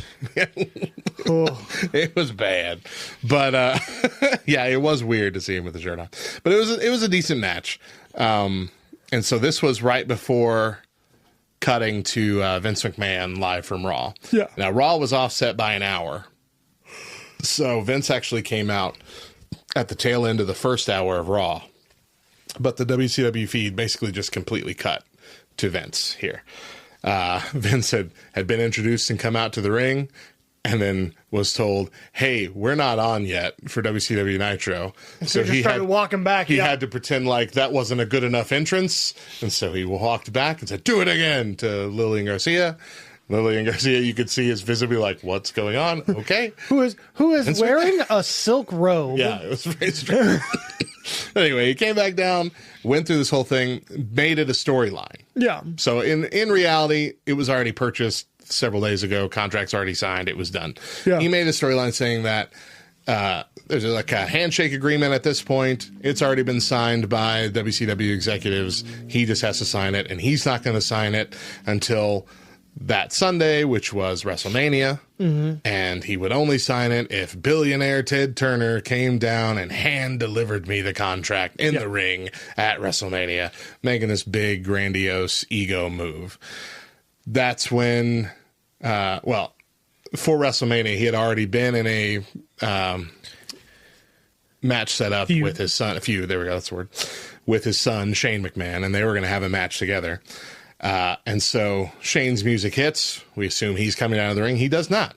He walks out live at Panama City Beach, walks into the WCW Nitro ring, and claims that because Vince dragged his heels, he swooped in and says, "The contract's signed, the deal is done." And it does say McMahon, but it says Shane McMahon. Yeah. And so now we start a whole storyline of WCW invading and all this kind of stuff, with Shane McMahon at the helm of WCW, Vince at the helm of WWE. And that moment was a geek out moment for everybody in the fandom at all. It's like, how could we have ever seen this coming? Who ever thought that this would happen? And even if you didn't believe, which most of us, I'm assumed, did. I didn't. I don't know if other people did, that Shane McMahon actually is the one that bought it, and you thought maybe they'd have rival promotions. You still thought that this is amazing, and this could be really cool. But you also had that sense of dread of, but are we going to get all of our WCW superstars, or are they just done? And that's kind of what happened. Yeah, Didn't get all the big superstars right away. Well, and it was a way. I mean, that whole promo was a way for Vince McMahon just to talk about himself and to be weird. And he delivered some line about, I'm gonna have my partner Trish Stratus come down and wheel my wife Linda McMahon. And you're like, this is a crazy person. It was she was kayfabe. Paralyzed, something like that. She couldn't stand or talk. I don't know. Like catatonic. Yeah. And then she got up in the middle of the ring during the match at WrestleMania and kicked Vince. I don't man. It was just. But wrestling was weird back then. Yeah, wrestling was just weird, and we loved it. But yeah, it was a good promo. And it really, set the stage for the invasion storyline. The problem is they dropped the ball in the invasion storyline. Oh, yeah. So it went so. I mean, all of this for nothing, because the invasion storyline only works if you bring in the WCW talent. And unfortunately, the only WCW talent you had at the time was Booker T and like Rob Van Dam or something. I mean, like. Most of the mid card. Yeah, a lot of mid card that everybody's going, who is, few of the main eventers. Was it like Billy Kidman? Billy Kidman. He was one of the cruiserweights too, yeah. That invasion storyline really only would have worked if you had gotten Hogan and Flair and Sting. Yeah. So there were two failed attempts at saving WCW here. The first one was Eric Bischoff. Eric Bischoff had secured money, had been in kind of a handshake agreement situation already with AOL Time Warner to purchase WCW. All the assets, all the contracts, all the library. But part of the deal was he still needed that time slot. He still needed TV time. And eventually they decided, we're not going to give it to you. And this was after he had already assumed the deal was pretty much all but done, Yeah. all but signed. He was on the beach reclining when he got the phone call saying, deal's off, deal's done. Yeah. And they're like, what happened? Yeah, because they were going to shut down for like 2 months Yeah. and then bring it back. A real tool and come back. And yeah, so that didn't happen. And so it was like Thunder, the Thunder before Nitro. Booker T announces that Eric Bischoff is on the phone, and you hear Eric talking over the phone in the stadium saying, it's very possible that this next Monday night's going to be the last Monday night. Yeah. So no, that was the Nitro. Was it the Nitro before? Because I watched the Nitro before in preparation for this as well. And because in all honesty, the last episode of WCW Nitro was really WWF Nitro. Right. Because they had come in and rewritten the show that Sunday night. So really the second to last episode was really the last WCW Nitro. And Eric Bischoff's phoning in. Eric Bischoff wasn't on the last 2 episodes of WCW Nitro. And that to me, I'm about to go on a rant. Do it. Okay. That to me is really when you watch those last few episodes, you're like, oh, it's no wonder. Because this isn't the company, this isn't WCW to me. When I think about WCW, I think Hulk Hogan. I think Kevin Nash. I think, Eddie Guerrero. I think Chris Benoit. I think Dusty Rhodes. I think DDP. Not a single one of them was on the last 2 episodes of Nitro, except DDP had like a pre-filmed promo where he was just like, thanks. And then and that was it. The branding had turned really off. I mean, that WCW logo at the end was hideous. I did not like, the all pointy. It looked like a butterfly. It just wasn't, when you look at that WCW versus the WCW that everybody thinks about, they're not the same thing. So it's no wonder that company went down. And when you look at the last episode of Nitro, you have Booker T and Steiner, and then you have Sting and Flair. Then the rest of it's like, what was that? It was like 3 count versus Billy Kidman and Rey Mysterio. Yeah. When you look at the Monday Night Raw card for that night, I mean, it was like Edge and Christian and Kurt Angle versus was like, I can't remember who the other 3. It was Chris Benoit and 2 other guys. I mean, it was like big name guys. The main event of that was Stone Cold and The Rock in a tag match against the Ministry of Darkness. That's right. Or the Brothers of Destruction. It's like, it's pretty obvious. When you look at it, there's really not a question of why this went downhill. Yeah, I agree. It just fell apart by the end. And so you're right that the final episode was really WWF Nitro. And because of that, we didn't really get what most final episodes would. We didn't really get a full-on like celebration look back or anything like that. The only nostalgia we had was pulling out the first match from Nitro, making it the last match from Nitro. But you would normally have time to, get together big long like a package, 5-minute package of the biggest hits of WCW and things like that. And we didn't get any of that, and that never really came to fruition. We've had moments where WWE has looked back on WCW because now we own, it owns all the like I'm a part of it. It owns all the library, but the fact is it just kind of ended with a whimper, and that's sad because it was the catalyst for a lot of the big changes that we still see today and still enjoy. But basically the greatest era in wrestling, without WCW, would we still be doing Honky Tonk Man versus Brother Love? I don't know. But it did. The legacy kind of faded out, which was kind of a bummer. But all in all, overall, WCW Nitro was a positive force and did a lot of cool things. WWE stole a lot of good ideas from WCW over the years as well. Oh, yeah. And vice versa. But it changed things for the better, and so we're grateful for it. We went to... it could have... last thing. It could have gone either way, though. True. I mean, when WCW was in its heyday, like, you put WCW in its prime against WWF in its prime, it really could have gone close. either way. Yeah. It really could have. I agree. We did take a look back at some of the behind-the-scenes history here of WCW Monday Nitro. There's a lot more to the lore. You know, it was a good solid 7 years, I think, seven seasons that they had. But we went to ask a specific question to our LTN Discord and Facebook. We only got a couple answers because mainly... usually the poll is up for several days, and John and I are recording about 4 days in advance of when Deidra and I usually record, so we don't only have a couple answers today. Fun.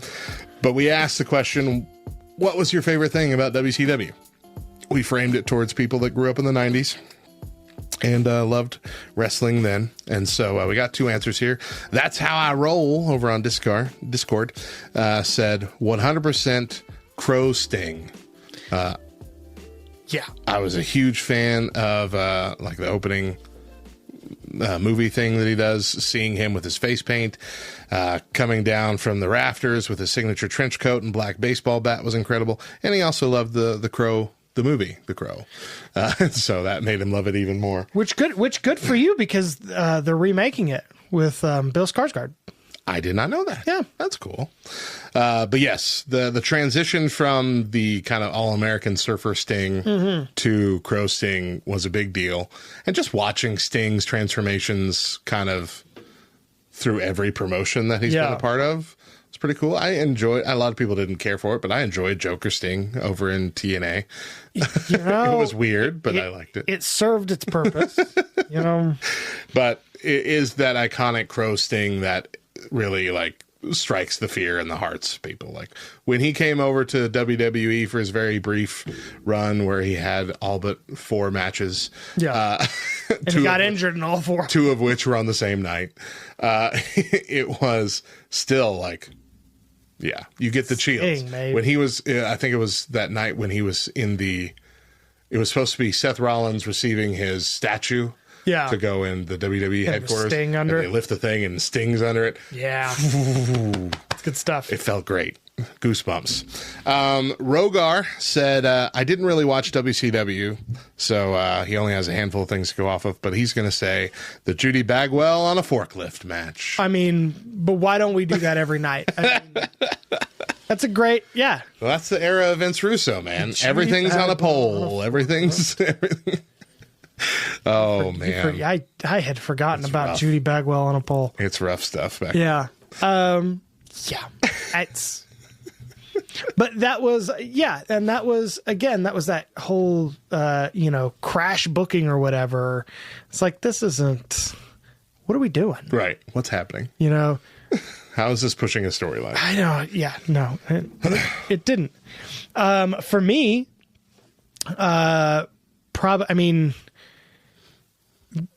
there's no better moment in wrestling, in my personal opinion, than Kevin Nash lawn darting Rey Mysterio into the side of a trailer. I don't think, not just the act of it, but like the way Rey Mysterio just hit and fell. Fantastic. I thought cruiserweights meant something in WCW, and when we've talked about that before, they were so much better in WCW. If I had to pick my favorite moment, I think Hogan is the third man. I was going to say the same thing. Is the best moment. Just all of the trash coming in and, the amount of heat that really brought. And it was just great. And in my personal opinion, I'll take NWO. I'll take Hollywood Hulk Hogan over the Real American. Real American every time. What about when he was that masked American superhero figure? He was like a luchador. I don't remember what he was. Yeah. Wasn't it Vince McMahon trying to say, I know it's you, Hogan? They just couldn't. He would never. But he would still do the same. Yeah.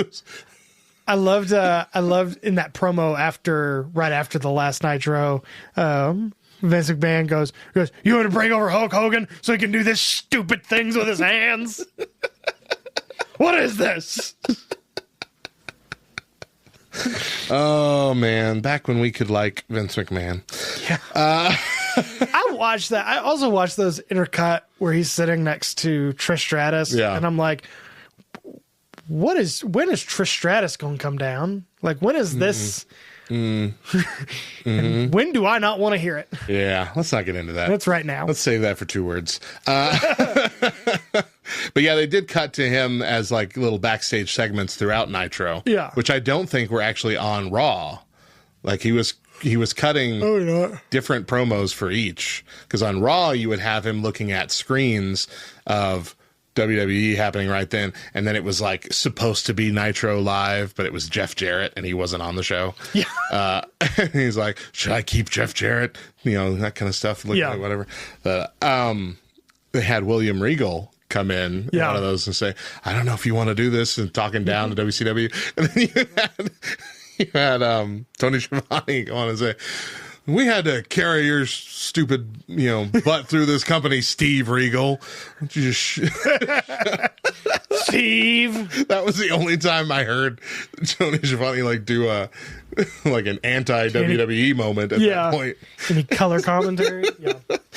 Well, what did you think of WCW? Whose side were you on in the Monday Night Wars? We want to know. Tell us on the socials at Nerd History LTN. Subscribe to the Nerd History Podcast via the Love Thy Nerd YouTube channel. We're on Spotify, Apple Podcasts, etc. And find us on lovethynerd.com/nerdhistorypod. We also have our daily Today in Nerd History short and article that comes out every day at lovethynerd.com/nerdhistory with photos and nerdy facts. Oh, gosh. Did you hear that? Man, that sound means it's time for Today in Nerd Future.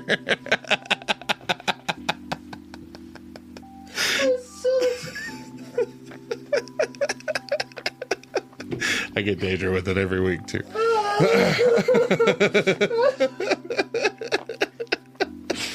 What is the future of WCW? Well, clearly nothing. WCW was bought. It was run like a clique for a while after it was brought back, but it has been fully enveloped now. I think the only thing that still carries on in the WWE left over from WCW is the United States Championship. Correct me if I'm wrong. Is it the same United States Championship? I think so. Because they're unified. Maybe not. I mean, they brought over the belt, and it was almost identical to the WCW belt. Well, not the original WCW belt, but like an older version of it. Yeah. But still, I'm pretty sure that's the only thing United States Championship would be the the new World Heavyweight Championship has a big gold kind of esque design, but it's not the same title. Yeah, it's not. Yeah. Not 20 pounds of gold. Yeah. And of course, Booker T still lives on. He's still alive, yes, as a commentator. But the spirit of WCW still lives on in the first major promotion that has become a competitor for WWE since the fall of WCW. That is All Elite Wrestling, AEW. And it kind of felt very similar at the beginning. Lots of promotional house shows and pay-per-views leading up to the launch of this new show. Instead of Hogan, we had Chris Jericho as the big legacy pull from WWE there at the big announcements and the press conferences. Instead of Lex Luger, we had Jon Moxley being the first big WWE snag on the first episode of AEW Dynamite. They went head-to-head with WWE NXT for a good while before NXT moved to Tuesdays, but it was called the Wednesday Night War for a while, which was fun. And currently, there are massive amounts of former WWE wrestlers on the AEW roster, and WWE has pulled over several AEW stars as well. One of the bigger ones, instead of Chris Jericho being pulled over, WWE brought back Cody Rhodes, who is on track to... gosh darn it, he better be the world WWE champion. I will riot at WrestleMania this year. And it airs weekly on the same channel WCW is on, TNT, and its secondary program Rampage airs on TBS, just like Thunder did back for WCW. So will AEW find the same fate as WCW? I think so. You think so? I've thought this for a long time. Because and this could just be unfounded claims, but I view Tony Khan as an Eric Bischoff who did not learn his lesson. I mean, I see it that way. I don't think their booking is as great. I think their talent's off amazing. the wall. Yeah, they got nothing but talent over there. And the thing that's really saving them is they're having 5-star matches very consistently. Whether Meltzer will admit it or not. But yeah, I don't know. It scaled very fast. It did. I mean, it went very, very fast because, it went from, hey, there are these couple of guys from New Japan, and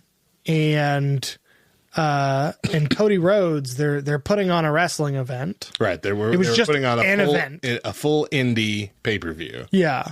And then suddenly, like, Chris Jericho was there, and then next thing you know, they've hired. They've got, Chris Jericho and John Moxley. They've got pay-per-views lined up. They've got TV deals. They've got multiple TV deals. They've got the Big Show coming in. They got Mark Henry they've stolen from over there. Daniel Bryan, and CM Punk comes back to wrestling in AEW. It all scaled very, very fast. And so I don't know. Maybe I don't watch All Elite enough, but I don't know if I get it. Just in terms of, like, I just don't know how things are run. I don't see how this is, how there's a lot of longevity here. Yeah. But, I mean, you and I, for the Two Words podcast, we go through a lot of those news and rumors and things that go on. And it's been a while now that we've heard backstage at AEW is not consistently happy. I ain't super happy. Like they're constantly upset about booking, constantly worried that it's just going to be buried under the same 10 people doing everything. Shine is off the apple for AEW. But we're not in a place yet with AEW where their booking is wacky. Yeah. Which I think that was the real killer with WCW, is that once the booking just got nuts, that there was no coming back from it. As you said, the matches are saving it right now because booking, the storylines are going really, really well. But it's more like the running of the company is a bit questionable. And Tony Khan is more like Eric Bischoff if he needed medication. Like and that's true. Because Eric Bischoff is a very charismatic dude. Like, he came out, he commanded the room. Tony Khan feels like the guy who got handed the keys to a wrestling promotion, who always worked in the back. Hey, guys. Yeah. I got a big announcement. Dude came out at a press conference wearing that wacky wig and sunglasses at one time. I'm like, what's this guy's problem? It wasn't, hey, that dude looks cool and looks like he doesn't care what people think about him. It was like, you need to care what people think about you. You should start caring a little bit. Yeah, and I don't know. We could talk about AEW. We could. We could do a whole nother show about AEW. But to me, AEW it's almost like they look at WCW and go, well, we could do that. Yeah, and we could make it work because they've got deals on TNT. They've got a deal on TBS. They've got old WWF talent that, people really want to see. They're getting, they're doing cross-promotional stuff, just like WCW did. They're pulling in New Japan's guys, just like WCW did.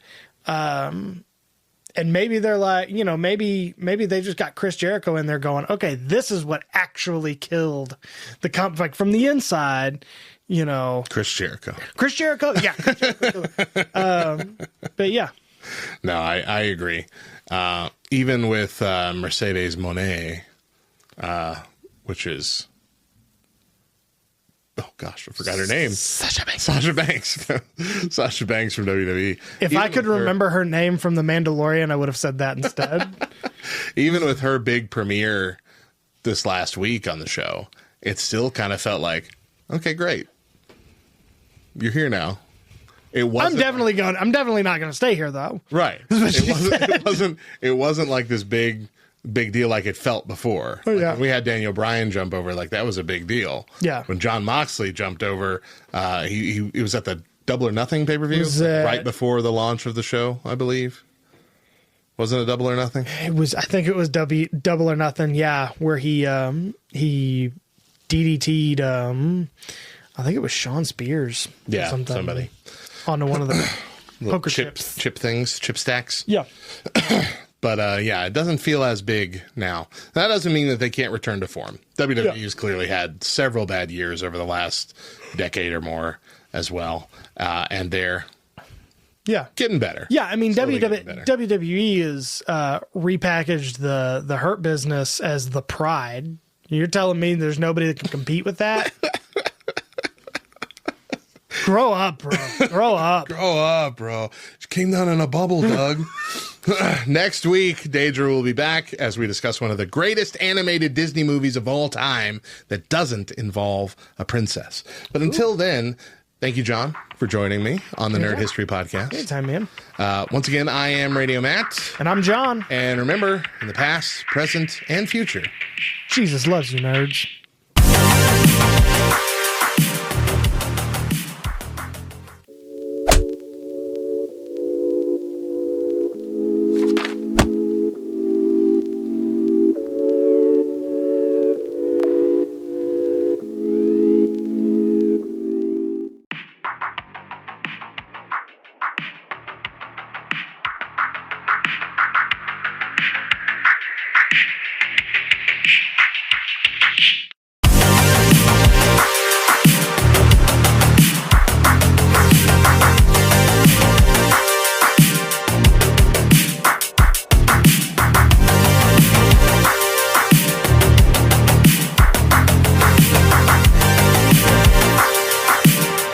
What's up, nerds, and welcome to the Nerd History Podcast, the newest addition to the Love Thy Nerd Podcast Network, at least for a few more days. Ooh. We got some other newbies. Drop a hint. We got a new podcast joining the fray this Thursday. Jamie Harris from Satellite Gaming will be launching Satellite Stories. This is an interview-style podcast, which we have a couple of those on the network already. But the ones that we have focus on creators and like streamers and things of that nature. This podcast is more focusing on just kind of your average folk who have stories to share about how they have encountered the love of Jesus through video games and other areas of nerd culture. We're starting with there's hundreds and hundreds of kids that have gone through Satellite Gaming events and programs and things like that. So we'll be starting with their stories, but we'll branch out into some Love Thy Nerd stories and some other ministries as well. But the point of the podcast is really to showcase like small testimonies of the way nerd culture ministry is reaching people in ways that other types of ministry sometimes can't. So it's a fantastic new podcast. I'm very excited for it. They're doing a short season here at the tail end of the spring season for LTN podcasts. Cool. Launching this Thursday. Check it out. Satellite Stories with Jamie Harris. Awesome. Back to our show. The Nerd History Podcast exists to do what all nerds love the most, dive deep into the nostalgia of nerd culture that made us who we are. That's right. Each episode, we will spotlight one particular nerd history event from that week and take a deep dive into the fandom, the lore, the nerdy facts.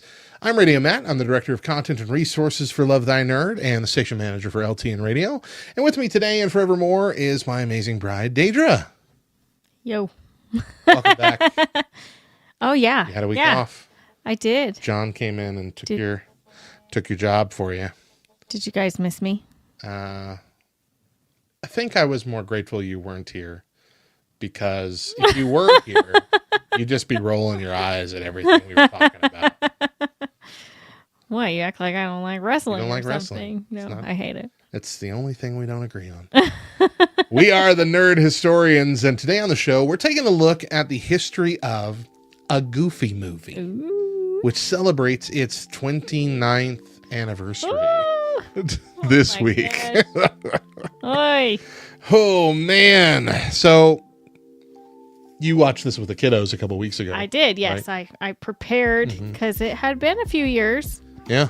since I'd seen the Goofy movie. I remember watching this. I don't think in theaters, but I think I got it like on VHS as soon as it came out. And then just... And I watched it a lot. it over I and over loved and it as a over. kid. I watched Goof Troop a lot Oh, see, I on don't Disney. think I You ever didn't get to watched watch that because you didn't have Disney growing up. Yeah, we were poor. But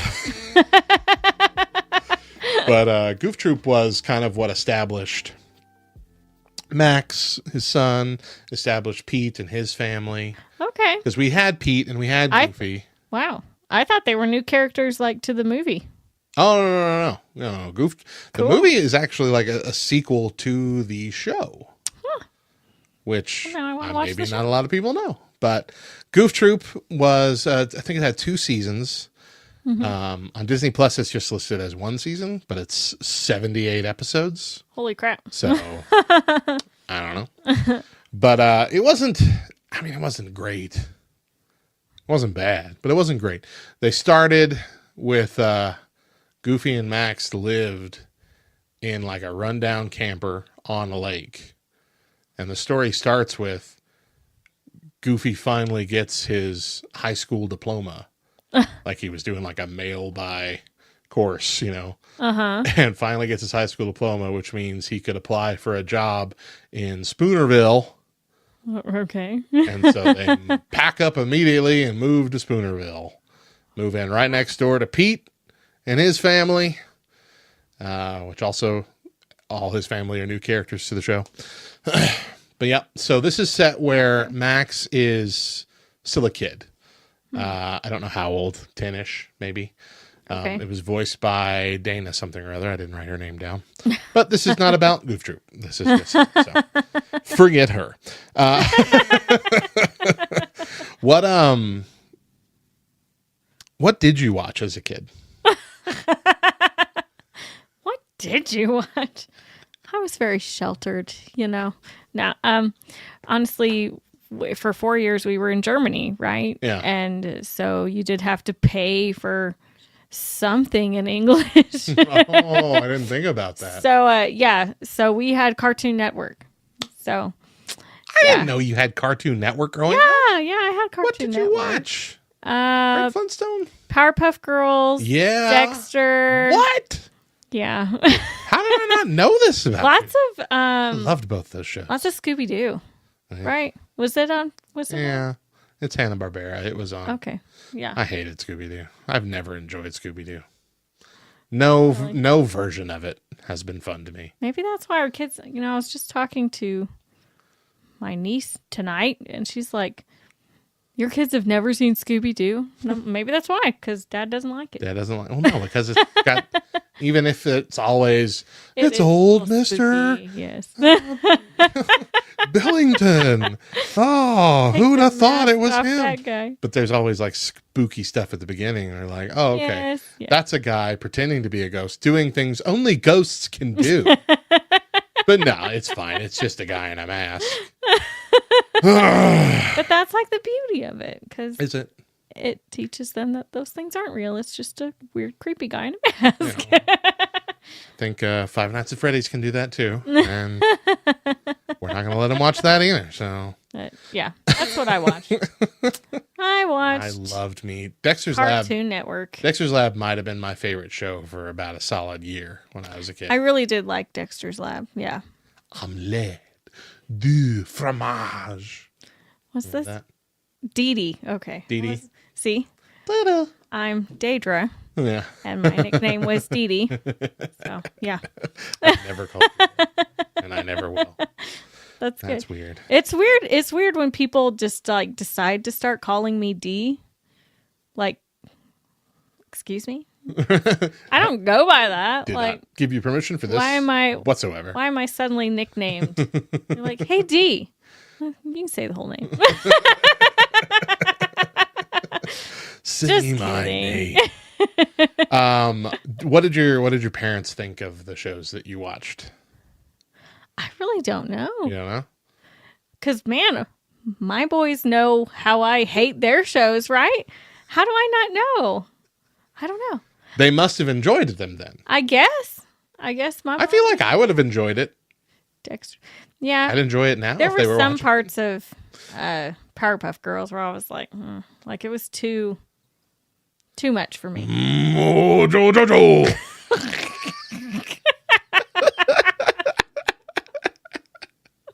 I remember they had the devil, and they called him. You remember that? No. The weird devil character? Him. They never said he was the devil or Satan. They No, just they called just him him. called him him. Yeah. Well, yeah. See, that's kind of what I was getting to, is that, we watched normal kid shows. I watched Power Rangers for the most part growing up. Right. And I don't know exactly what my mom thought about it, but she didn't hate it because every morning she wanted to watch it with me before school. It would play at 7 o'clock. No, it'd play at 7 o'clock and 7:30. School started at 8:30. And so we would watch an hour of it every morning together. And it was her idea. She wanted, I was watching it in the other room by myself, and it was her idea to come out and we'd watch it together. And she didn't have a smartphone to play on, so she paid attention She was actually to it. watching it. Yeah. So I don't know if she ever liked it or not, but Man, it was kids these days. time to spend together. All they do which is was watch nice. people playing video games and talking to each other. Seriously, that is what our kids watch. I was overjoyed the other day when they said that they had found a show on Disney Plus they wanted to watch because they had watched it over at their friend's house for the first time. And we watched it, and I was laughing, and it was great. And they watched one episode, and then they're back to Sunday.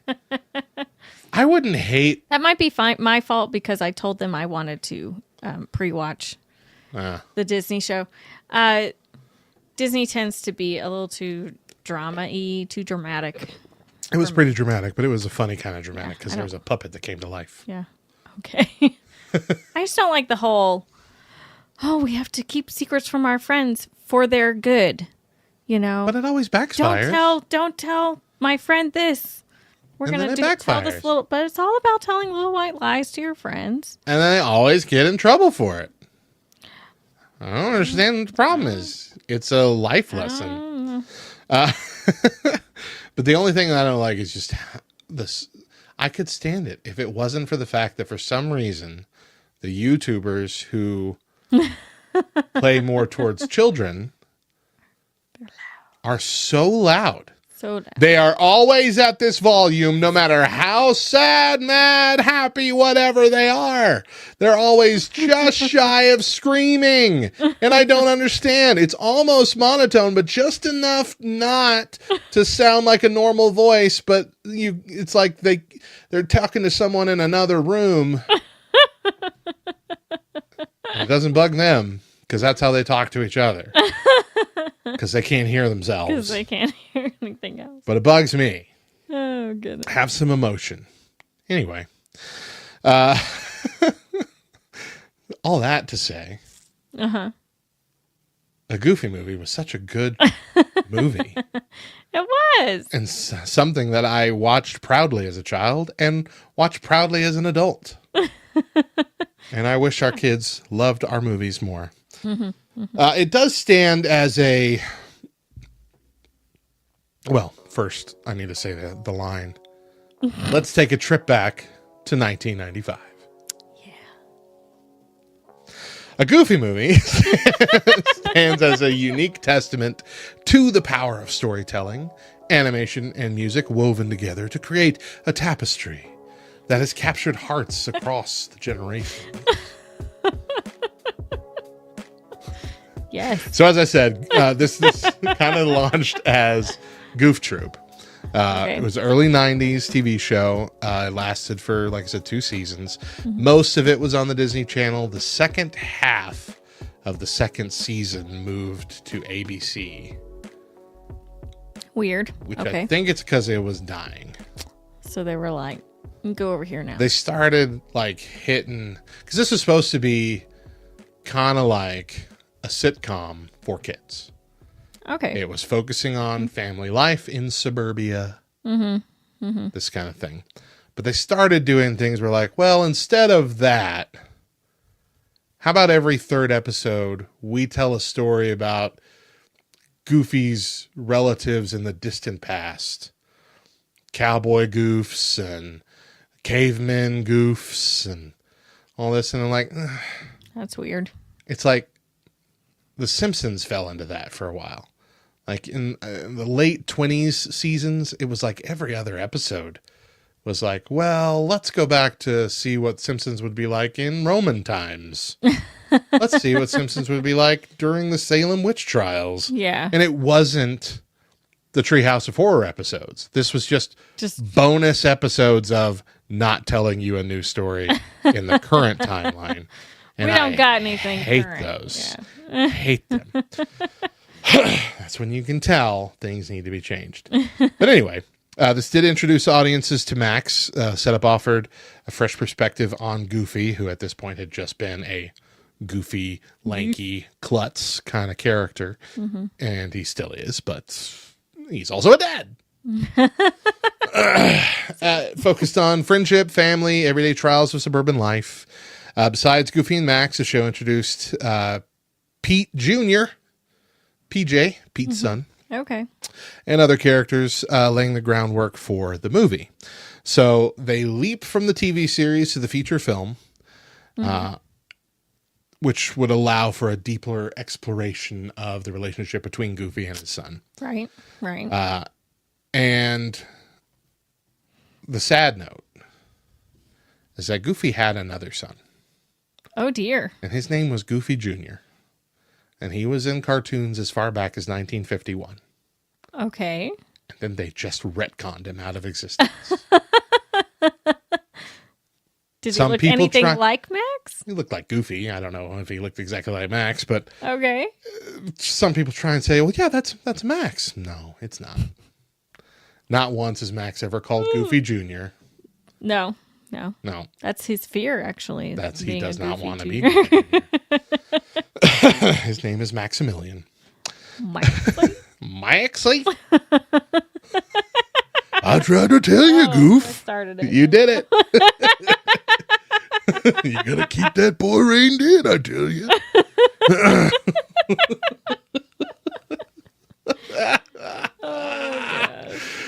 Deidra, what? give us the whole story. I don't like all this yellow of a Goofy movie. Let's go. He puts my lines in yellow. Okay. Plot overview. You ready? That is not a No. I did that to annoy you. You did well.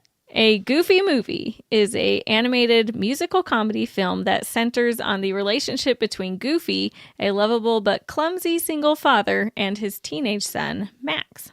The story unfolds as Max grapples with typical adolescent issues, including his desire to impress his crush, Roxanne, and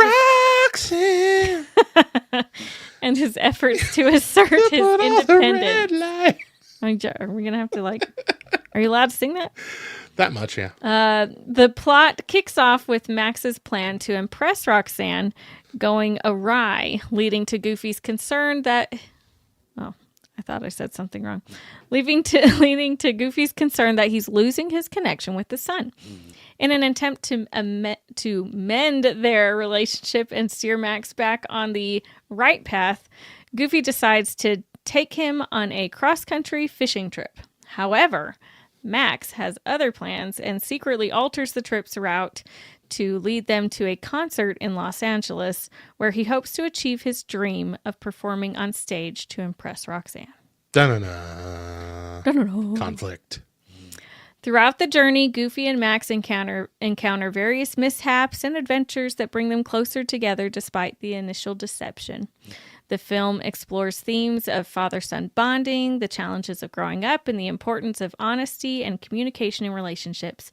It's celebrated for its heartfelt story, memorable music, and the comedic and touching moments that highlight the dynamics of family relationships. Dramatics. Family dramatics. Dynamics. That is the plot of the movie. The heart of the movie lies in miscommunications and the eventual understanding between father and son, highlighting themes of adolescence, parental concern, and the journey towards mutual respect. Bill Farmer is the main voice of Goofy, has been for years, still is to this day. Cool. Jason Marsden. Gosh, I can never say his name right. Jason Marsden took on the voice of Max for the movie. As I said, it was a female doing the voice of Little Max in the Goof Troop. James Marsden took over. You would recognize him if you saw him. If you don't recognize the name, Look it up and then you'll see him. He was in a lot of things as a person. Not a voice, but like an actor. He's a real person, guys. I remember first seeing him in Boy Meets World in just a couple episodes. He was in the first season for sure, maybe the second season as well, as the older brother's best friend every now and then in the show. Okay. Eric's best friend.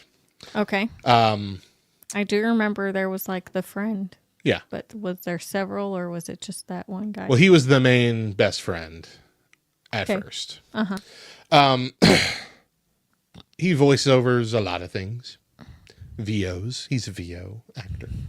But he's also in things. He was in The Shift that Angel Studios put out very briefly. He was a guy that was like sneaking an apple to the main character and griping at him about it.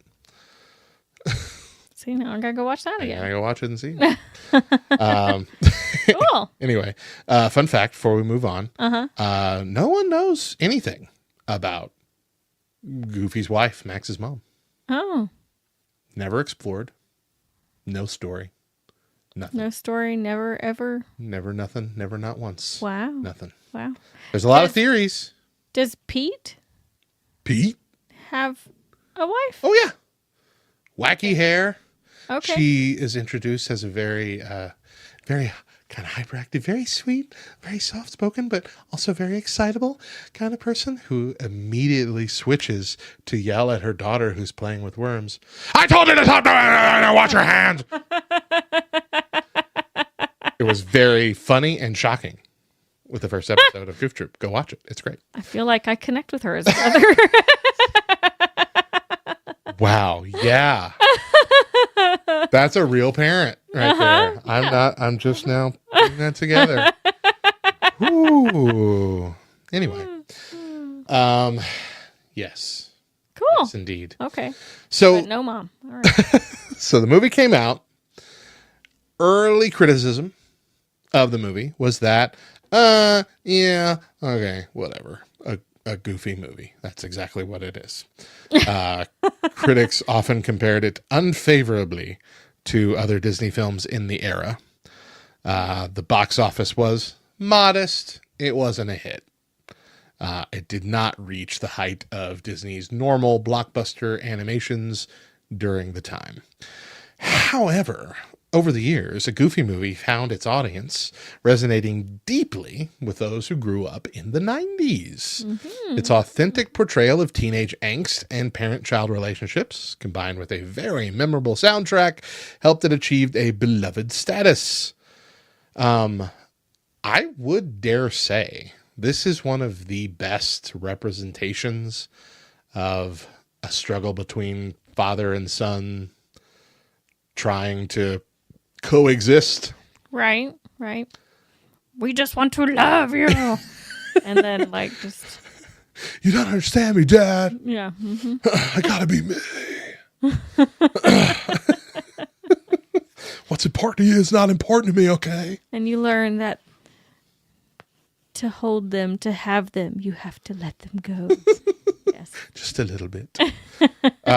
Key factors in its cult popularity, the nostalgia factor, of course, the relatability, as I just said, and the enduring appeal of its music. Okay? This movie screams 90s. It does. Much more than any other project. Plus it's got Pauly Shore. Pauly Shore. Leaning Tower of Cheesa. Buddy. So the soundtrack features vibrant pop and R&B tunes perfectly encapsulating the movie spirit. Mm-hmm. The specific ones are from the character Powerline, which is voiced by Tevin Campbell, who sings Stand Out. Stand out. Yeah. And then, in my opinion, the much better Eye to Eye, which is the big finale song. Okay. Seeing things eye to eye. Dun, dun, dun, dun. They have transcended the film. They have become iconic on their own. They are on TikTok to this day as sounds that people use for their TikToks. Huh. There is even a TikTok artist who has a full Powerline costume, and he will go do dance routines in public with the song blasting. No, and it's fantastic. You have to show me that. I will try and find it tonight. It is that. great. But yes, it's very good. What is, before we get into sequels and stuff, what is your favorite part of the movie? Wow. The favorite? I can tell you what my least favorite part is. What? That weird swamp rat food joint that they go to Oh, with the how animatronic uncomfortable. band. How uncomfortable. The possums. The possums, that's what it is. Possums. Oh, yeah. Yeah. I hated that scene. Still hate it. Not enough to stop watching the movie, but I'm just like, I will say, I can remember. So we must have watched this movie growing up a lot, because I could remember like a bunch of inside jokes that we would say from the movie, like the Leaning Tower of Pisa, cheese, and then the little. Oh, right, the little finger thing, little finger dance, up and down, up and down. I forgot about that. Yeah. I remember liking that scene a lot with the Bigfoot guy. I don't know why. Probably right, because yeah. he was dancing He had with the headphones on. and that was like, so funny. Scene that touched me the most, Uh-huh. which was about the same scene there. Hi, Dad soup. Oh, yeah. Mm-hmm. When he puts it in the cup and he gives it to his dad like it's trash, and then he goes to sleep and he looks down and it says "Hi, Dad" in it. That got me as a kid.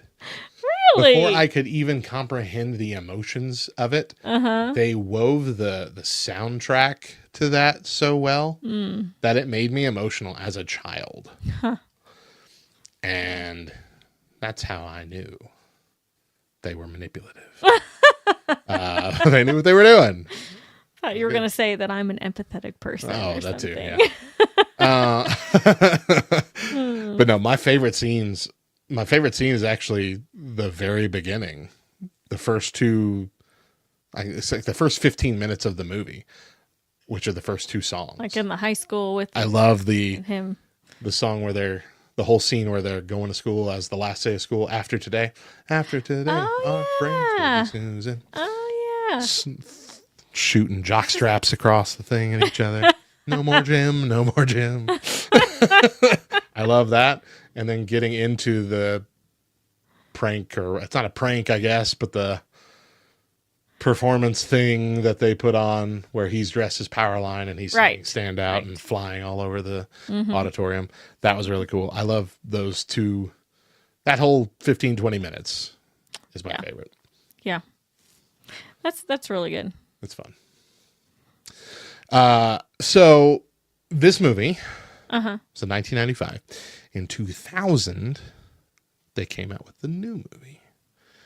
An extremely goofy movie. Did we watch it? I have seen it. I don't know if you've seen it. I don't know. I've seen it. This is the next time that we saw Max and Goofy. Actually, no, I take that back. We saw them one more time in between this. In 1999, we saw Max and Goofy again in Mickey's Once Upon a Christmas, which was a collection of Christmas shorts. But this was obviously set before a Goofy movie because Max is still a kid. Right. Who's struggling believing in Santa. Right. Mm-hmm. So they're hosting neighbors over for Christmas and all this kind of stuff. But that was before a Goofy movie, even though it came out later. But released in 2000, there was a direct-to-video sequel, an extremely goofy movie, which explores Max's college life, with Goofy not far behind, leading to new adventures and challenges. It delves deeper into the themes of growing up and letting go and enduring, the enduring nature of parental love. I think Max is trying out for the X Games during this thing. And so, like, that's the big plot pusher-upper. I don't remember if Goofy... It's been a while since I watched it. I don't remember if Goofy just moved to where Max was to be close to him, or if Goofy was actually going to college, too. Because, like I said, he got his high school degree, or high school diploma, rather, at the beginning of Goof Troop. Right. I think that might have been it. He followed him to college. I think. You're going to college? You know, I need to do college. I never done it. You know, I've never gone to college, Maxie. We can share a dorm. Oh, gosh. Cramping my style, Dad. It did not capture the same level of acclaim as its predecessor. The sequel added depth to the Goofy universe, explored the progression of Goofy and Max's relationship a little bit more. But the biggest glaring factor that everybody hated. What? No Roxanne. What? He goes through that whole thing to get Roxanne to notice him. And they get together, boyfriend, girlfriend, at the end of the Goofy movie. Not even a mention, not even a name drop of Roxanne in this movie. Which, sure, I get it. A lot of people don't marry the person that they dated in middle school. But some people do. Okay. Like us. Okay? Okay. 18 years and counting, married. Is that how long it's been? Because we got married right out of high school. She was barely 13, and I was 15 when we started dating. I've been married to you half my life. Wow. And you'll die married to me, too. Okay. All of your death will be married as well. Why'd you bring death into it? It's like so weird. I'm just trying to drive home the fact that you're stuck with me. There's nothing you can do. I'm pretty sure it's till death do we part. I mean, I think that's the part where I scratched that part out of the vows. Till and after death. And after. Now and forevermore. Oh, goodness. In perpetuity. So let's pull some themes out of the movie. Okay. We've got forgiveness and reconciliation. One of the romance. One of the key scenes in the movie was when I think it was Pete that had discovered it and told Goofy to check the map, or maybe he just told Goofy to check the map. He's just like the whole beginning of the movie. He's like, you gotta rein him in. You gotta, Yeah, that's the can't trust him. Told you, Goof. Yeah. But he had trusted him to be the person in charge of the map for the drive. His son, and his son changed the course to go to that Powerline concert instead. But Goofy also knew roughly where he was going, and it got to the point where they're on the highway and they got to exit left or right. Split it. And Goofy knows he's got to go one direction. But he's asking Max to tell him which way. Which way, son? Which way are we going to go, Maxie? And Max he panics. He starts to... He has the internal hesitate. struggle. Yeah. Should I do Not this? like he's like left, Dad. But he does eventually at the last minute scream left. And then Goofy goes left and then almost immediately parks on the side of the road and gets out, and he's furious. And it got to the point where they had to duke it out, hash it out. Hash it out. I got something to hash out with you. No, I'm just kidding. Patience and understanding. Goofy had to have more of a patient, loving approach to parenting.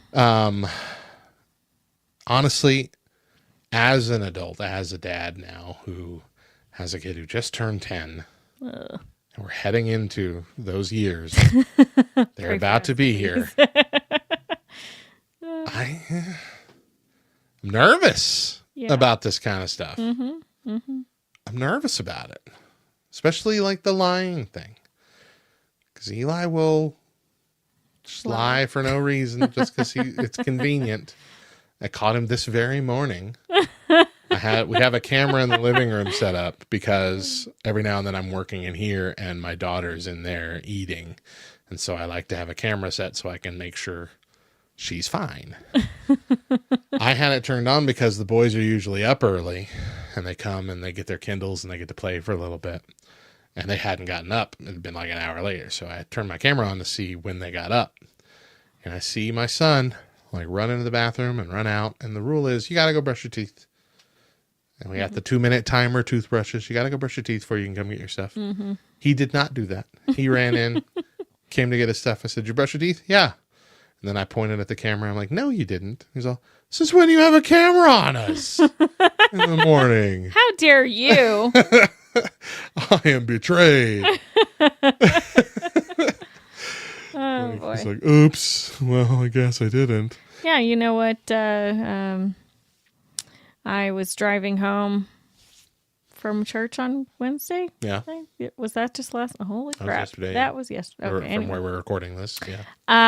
And Eli starts telling me about how they saw a drunk man at NASCAR. I'm like, with 2 cops around him. And so we start talking about alcohol and, how I hope he doesn't, get it. Because he's like, "Well, what makes you do that? You guys don't drink beer." Because there was all those NASCAR cars with beer, I'm sure there's a lot of advertisements. beer. Lots of beer in NASCAR, I'm sure. So I'm like, okay, cool. Y'all got exposed to large amounts of alcohol at NASCAR with your grandpa. Cool. So, I got to have that unexpected talk with him. So, there's a lot of stuff we're going to have to deal with. Please come talk to me if your friends tell you to do stuff. I know you're not going to want to, but please. Unconditional love is a thing that is touched on here as well. Yeah. There's nothing that Max does that Goofy doesn't still love him through. The hard things, which is good. Which is something that all parents should have. An unconditional love for their children. Not always the case, which is sad. But we're not going to delve into that. Wisdom, guidance, Goofy's role as a father, seeking to guide his son. That's something that also we all strive to do well, and we're never going to be good at it. No parent's ever going to be good at it. Right. You should still try. You're going to fail, but try anyway. But as goofy as the movie is, it does provide a canvas for exploring those deeper emotional and even spiritual themes. It's much more than just a goofy comedy film. Goofy movie. A goofy movie. It's a very touching movie, too. Yeah. Surprisingly so. But the other thing, which we kind of touched on, the music.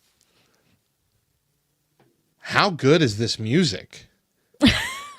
I have seen soundtracks and songs, and these are musical movies, all those Disney animated movies from the 90s, and they are all corny as heck today.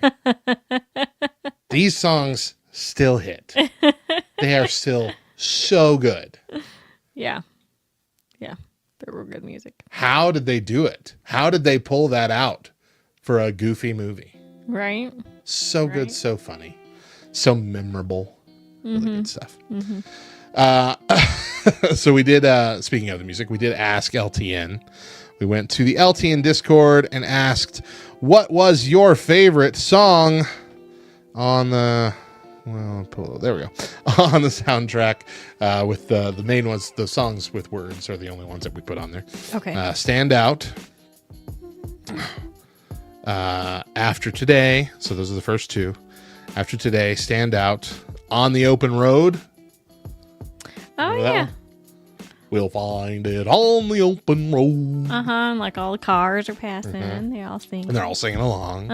Yeah. Nobody Else But You, which was the dad and son reconciliation song. Oh, yeah. While they're sitting on the top of their car as it floats down the river. I just had the image of like their toes.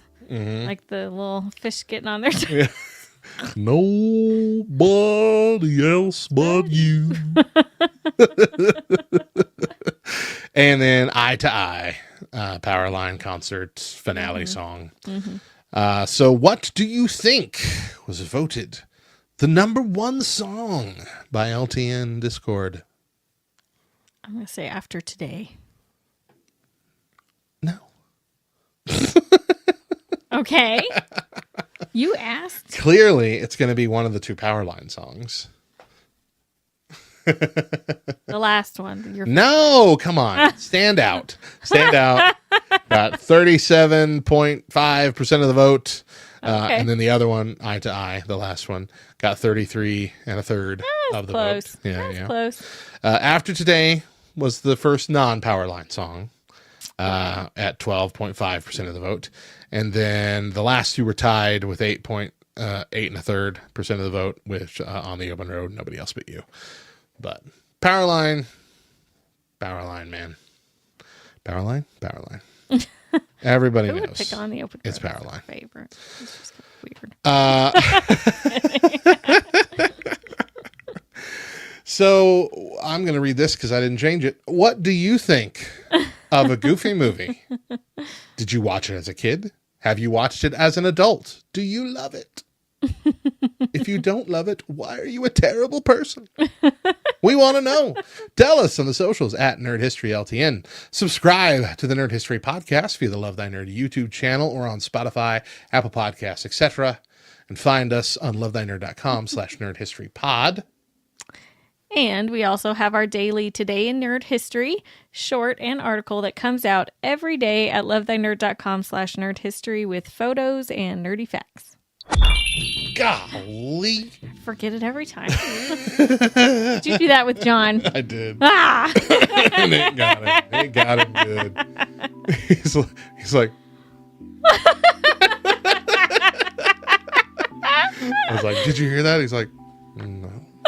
No. What are you Talking about? That's awesome. That sound means it's time to take a look into the nerd future. What's next for Goofy? What is the future of the Goof Troop franchise? I want Goofy to find a wife. Sorry. Could we stand? Could we stand whoever was wacky enough to marry Goofy? The movie has maintained a significant presence in pop culture. Celebrated through merchandise, fan events, social media. Its themes of love, growth, understanding continue to resonate with people. Mm-hmm. And like we said, people like us are really digging the nostalgia factor. Its cross-generational allure is a testament to its quality, appealing both to those who saw it as children and their children. And frankly, it's been making some big moves in the last couple of years. Oh, yeah. First of all, it was added to Disney Plus a couple of years ago and also released on Blu-ray for the first time. And with these two releases, it is actually the first time the widescreen format of the movie was released in America. Ooh. Every other release was reformatted for older TVs. What did I watch it on recently? You watched it on Disney Plus. How did I not realize it was this way? Because all things are that way nowadays. I don't know. Why would you? I feel like you'd notice it if it was not that way. That's true. Not the other way around. That's true. Whatever. It did release, I think, in widescreen form in the UK. Okay. And so if you wanted it widescreen back then, you had to order it from England. And there was no internet. Or there was barely So internet. good luck. There was no Amazon. Let's put it that way. Did they all talk like this? Oh, no. I tried to tell you, Goof.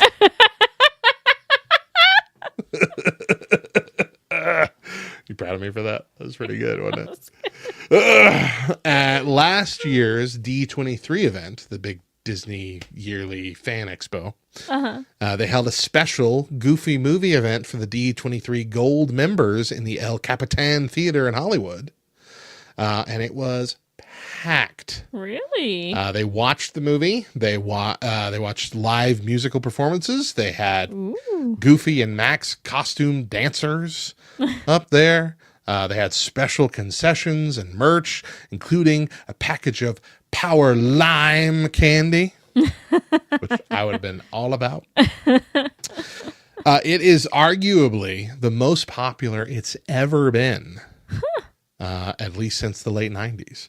So while there are no new plans for a new movie, if there was ever a time to add to the story, it would be now. It would be now. So what would that story be? It better include Roxanne. I got some bad news for you, Deidra. Oh, no. It won't. And here's why. If you've seen Mickey's Twice Upon a Christmas, that came out in 2004. Okay, I have. You'll know that they continued the story of Goofy and Max. Max, now a young adult, was bringing home a girlfriend for Christmas. Oh, yeah. Her name was Mona. And Max was concerned that Goofy was going to embarrass him. The song Max sings implies that meeting his father is the last hurdle that he fears in this relationship, but that he wants to marry this girl. Ooh. Yeah.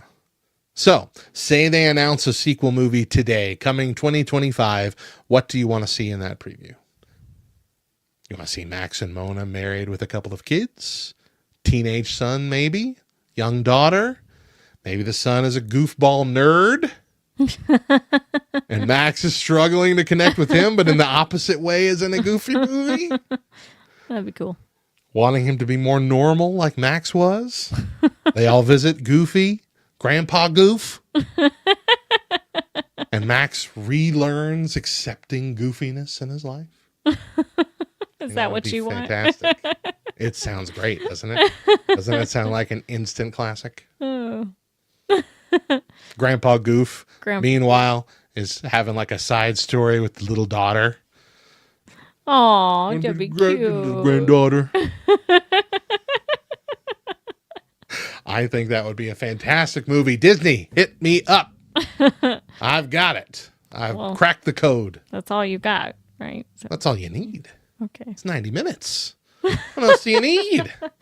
No, I'm saying it's not like you got a script or anything. You we'll put here's the idea. A trip to Possum Pizza back in there.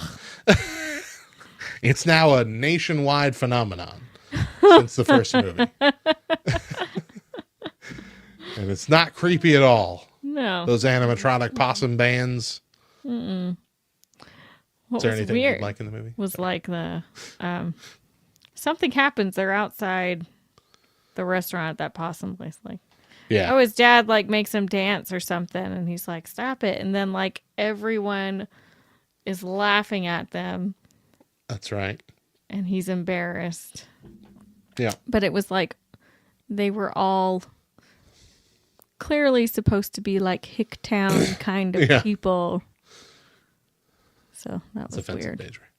It was the 90s, Matthew. And that was the vibe they were giving off. I didn't Hick write vibe. It. Okay. Oh man. Quickly before we head out, we want to let you know that the Nerd History Podcast is now also streaming on the GLU, the Glue Network, which is a streaming platform available on Roku, Apple TV, other smart TVs, as well as iPhone and some Android apps. I think it's only like the newer phones that can get it, because I can't, which bugs me. Oh, how new a phone then? We're 2 years behind at this point. Got my phone. But Glue exists to unlock the inspirational value of faith-centric programming, partnering with Christian content creators like Love Thy Nerd and the Nerd History Podcast. LTN is proud to join our friends God Squad Church and Susie Live with Unity Gaming as the first group of nerd culture channels on this network, on this platform. You can download the Glue Network. Again, that's GLU Network app today, and just search for Love Thy Nerd. We're excited to partner with them, and we keep it updated with most of our content. So you can see all of our cool shows, all of the other podcasts, including the upcoming brand new podcast that we talked about at the top of the show, Satellite Stories with Jamie Harris. It's going to be great. Next week, no new episode, because frankly, it's WrestleMania week and I'm going to be worn out. For those of you who aren't into wrestling, WrestleMania week is a 2-night event, but it's also a 4-night event. Because there's SmackDown on Friday night, followed by the Hall of Fame ceremony for that year. Then on Saturday, NXT Stand and Deliver starts at like noon. And then after that, they have the WrestleMania pre-show and the first night of WrestleMania.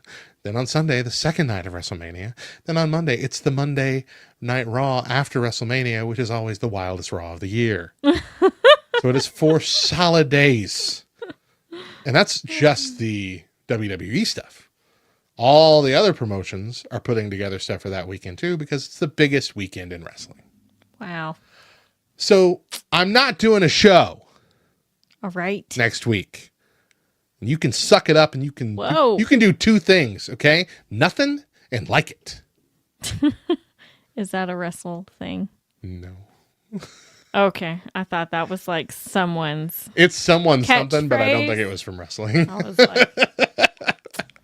But we will be back in 2 weeks to talk about a show that defined the 90s in a much similar way and is More still 90s. going strong today. More 90s. Once again, I'm Radio Matt. And I'm Deidra. And remember, in the past, the present, and the future, Jesus loves you, nerds.